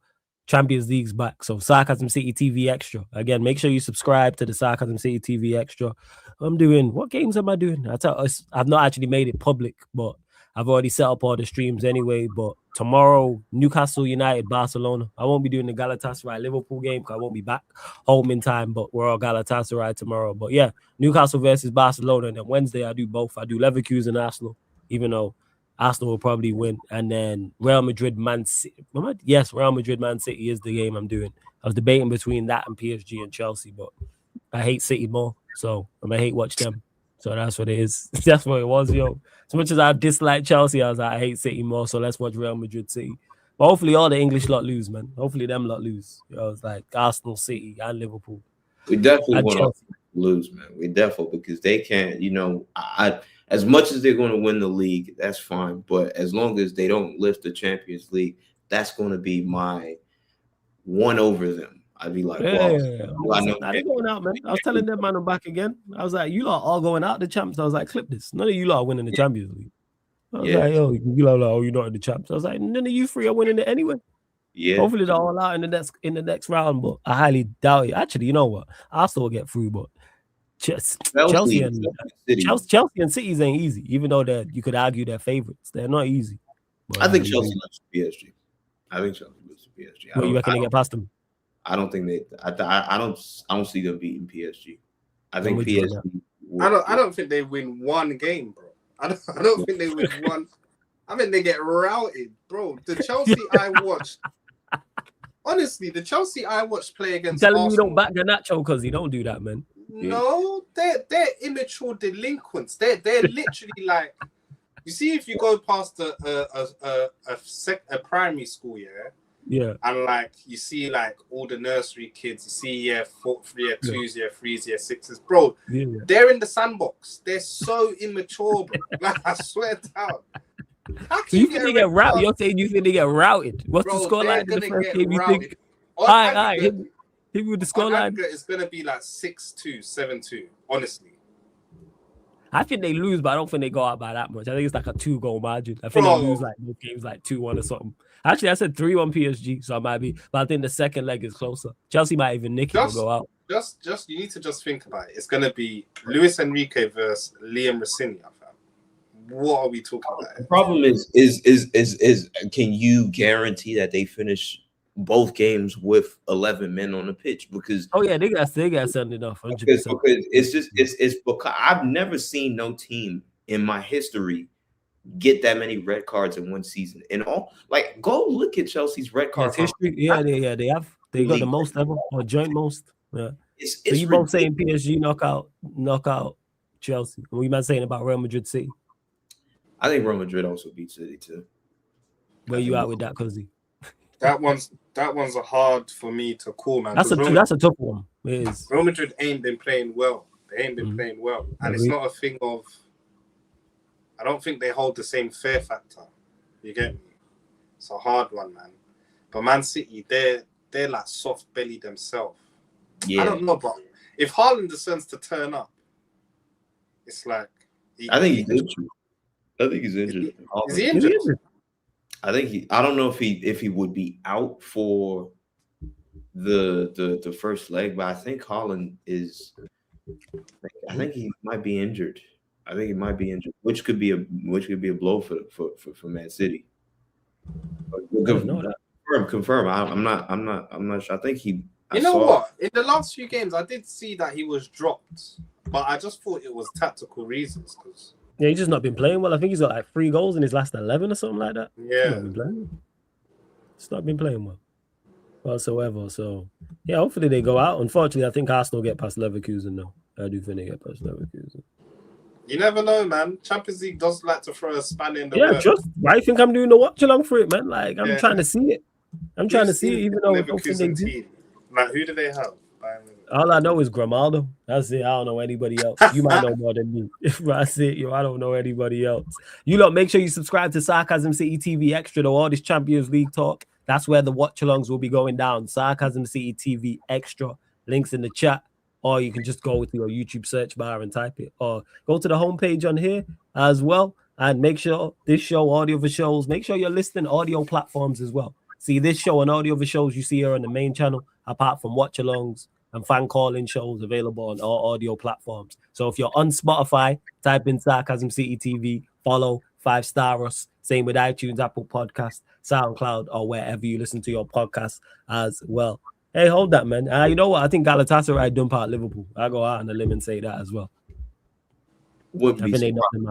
I would not be surprised. They already beat them over there. Yeah, they beat them. I think they beat them at their place. Galatasaray, they have, what's his name? Oshiman. Yeah, they might dump on them. Would be surprised if that. I'm just annoyed. It's not going to be like what you call it? An 8 p.m. fixture over there in the UK. I think. It's not. That one's a 5 p.m. That one's the early kick. It's a 5:45 p.m. That's the first one. And then Leverkusen Monday 5:45. For me over here, I think it's like 9:30 in the morning. 9:30 in the morning. So as people are really in the work, like that's literally when the game is going on. So I respect the international fans, man, especially watching some of this bad football. Yeah, the 8 p.m. ones over in the UK, I think that's like 12 p.m. over here, so kind of like midday. So you could kind of watch those ones because people might be on breaks and stuff. Like that. So that's like an hour of it. So yeah, people, we're gonna close out. Big love to everyone that's locked in. Make sure you keep an eye on the schedule here on the main channel, Sarcasm City TV, also Sarcasm City TV Extra. We're gonna redirect to Lewis. He's doing a PSG Chelsea watch along as well. Preview. So put Sarcasm City TV raid in his chat, people. Sarcasm City TV raid in Lewis's chat. This has been the ManDem United podcast live on the Sarcasm City TV YouTube. Thank you very much for tuning in.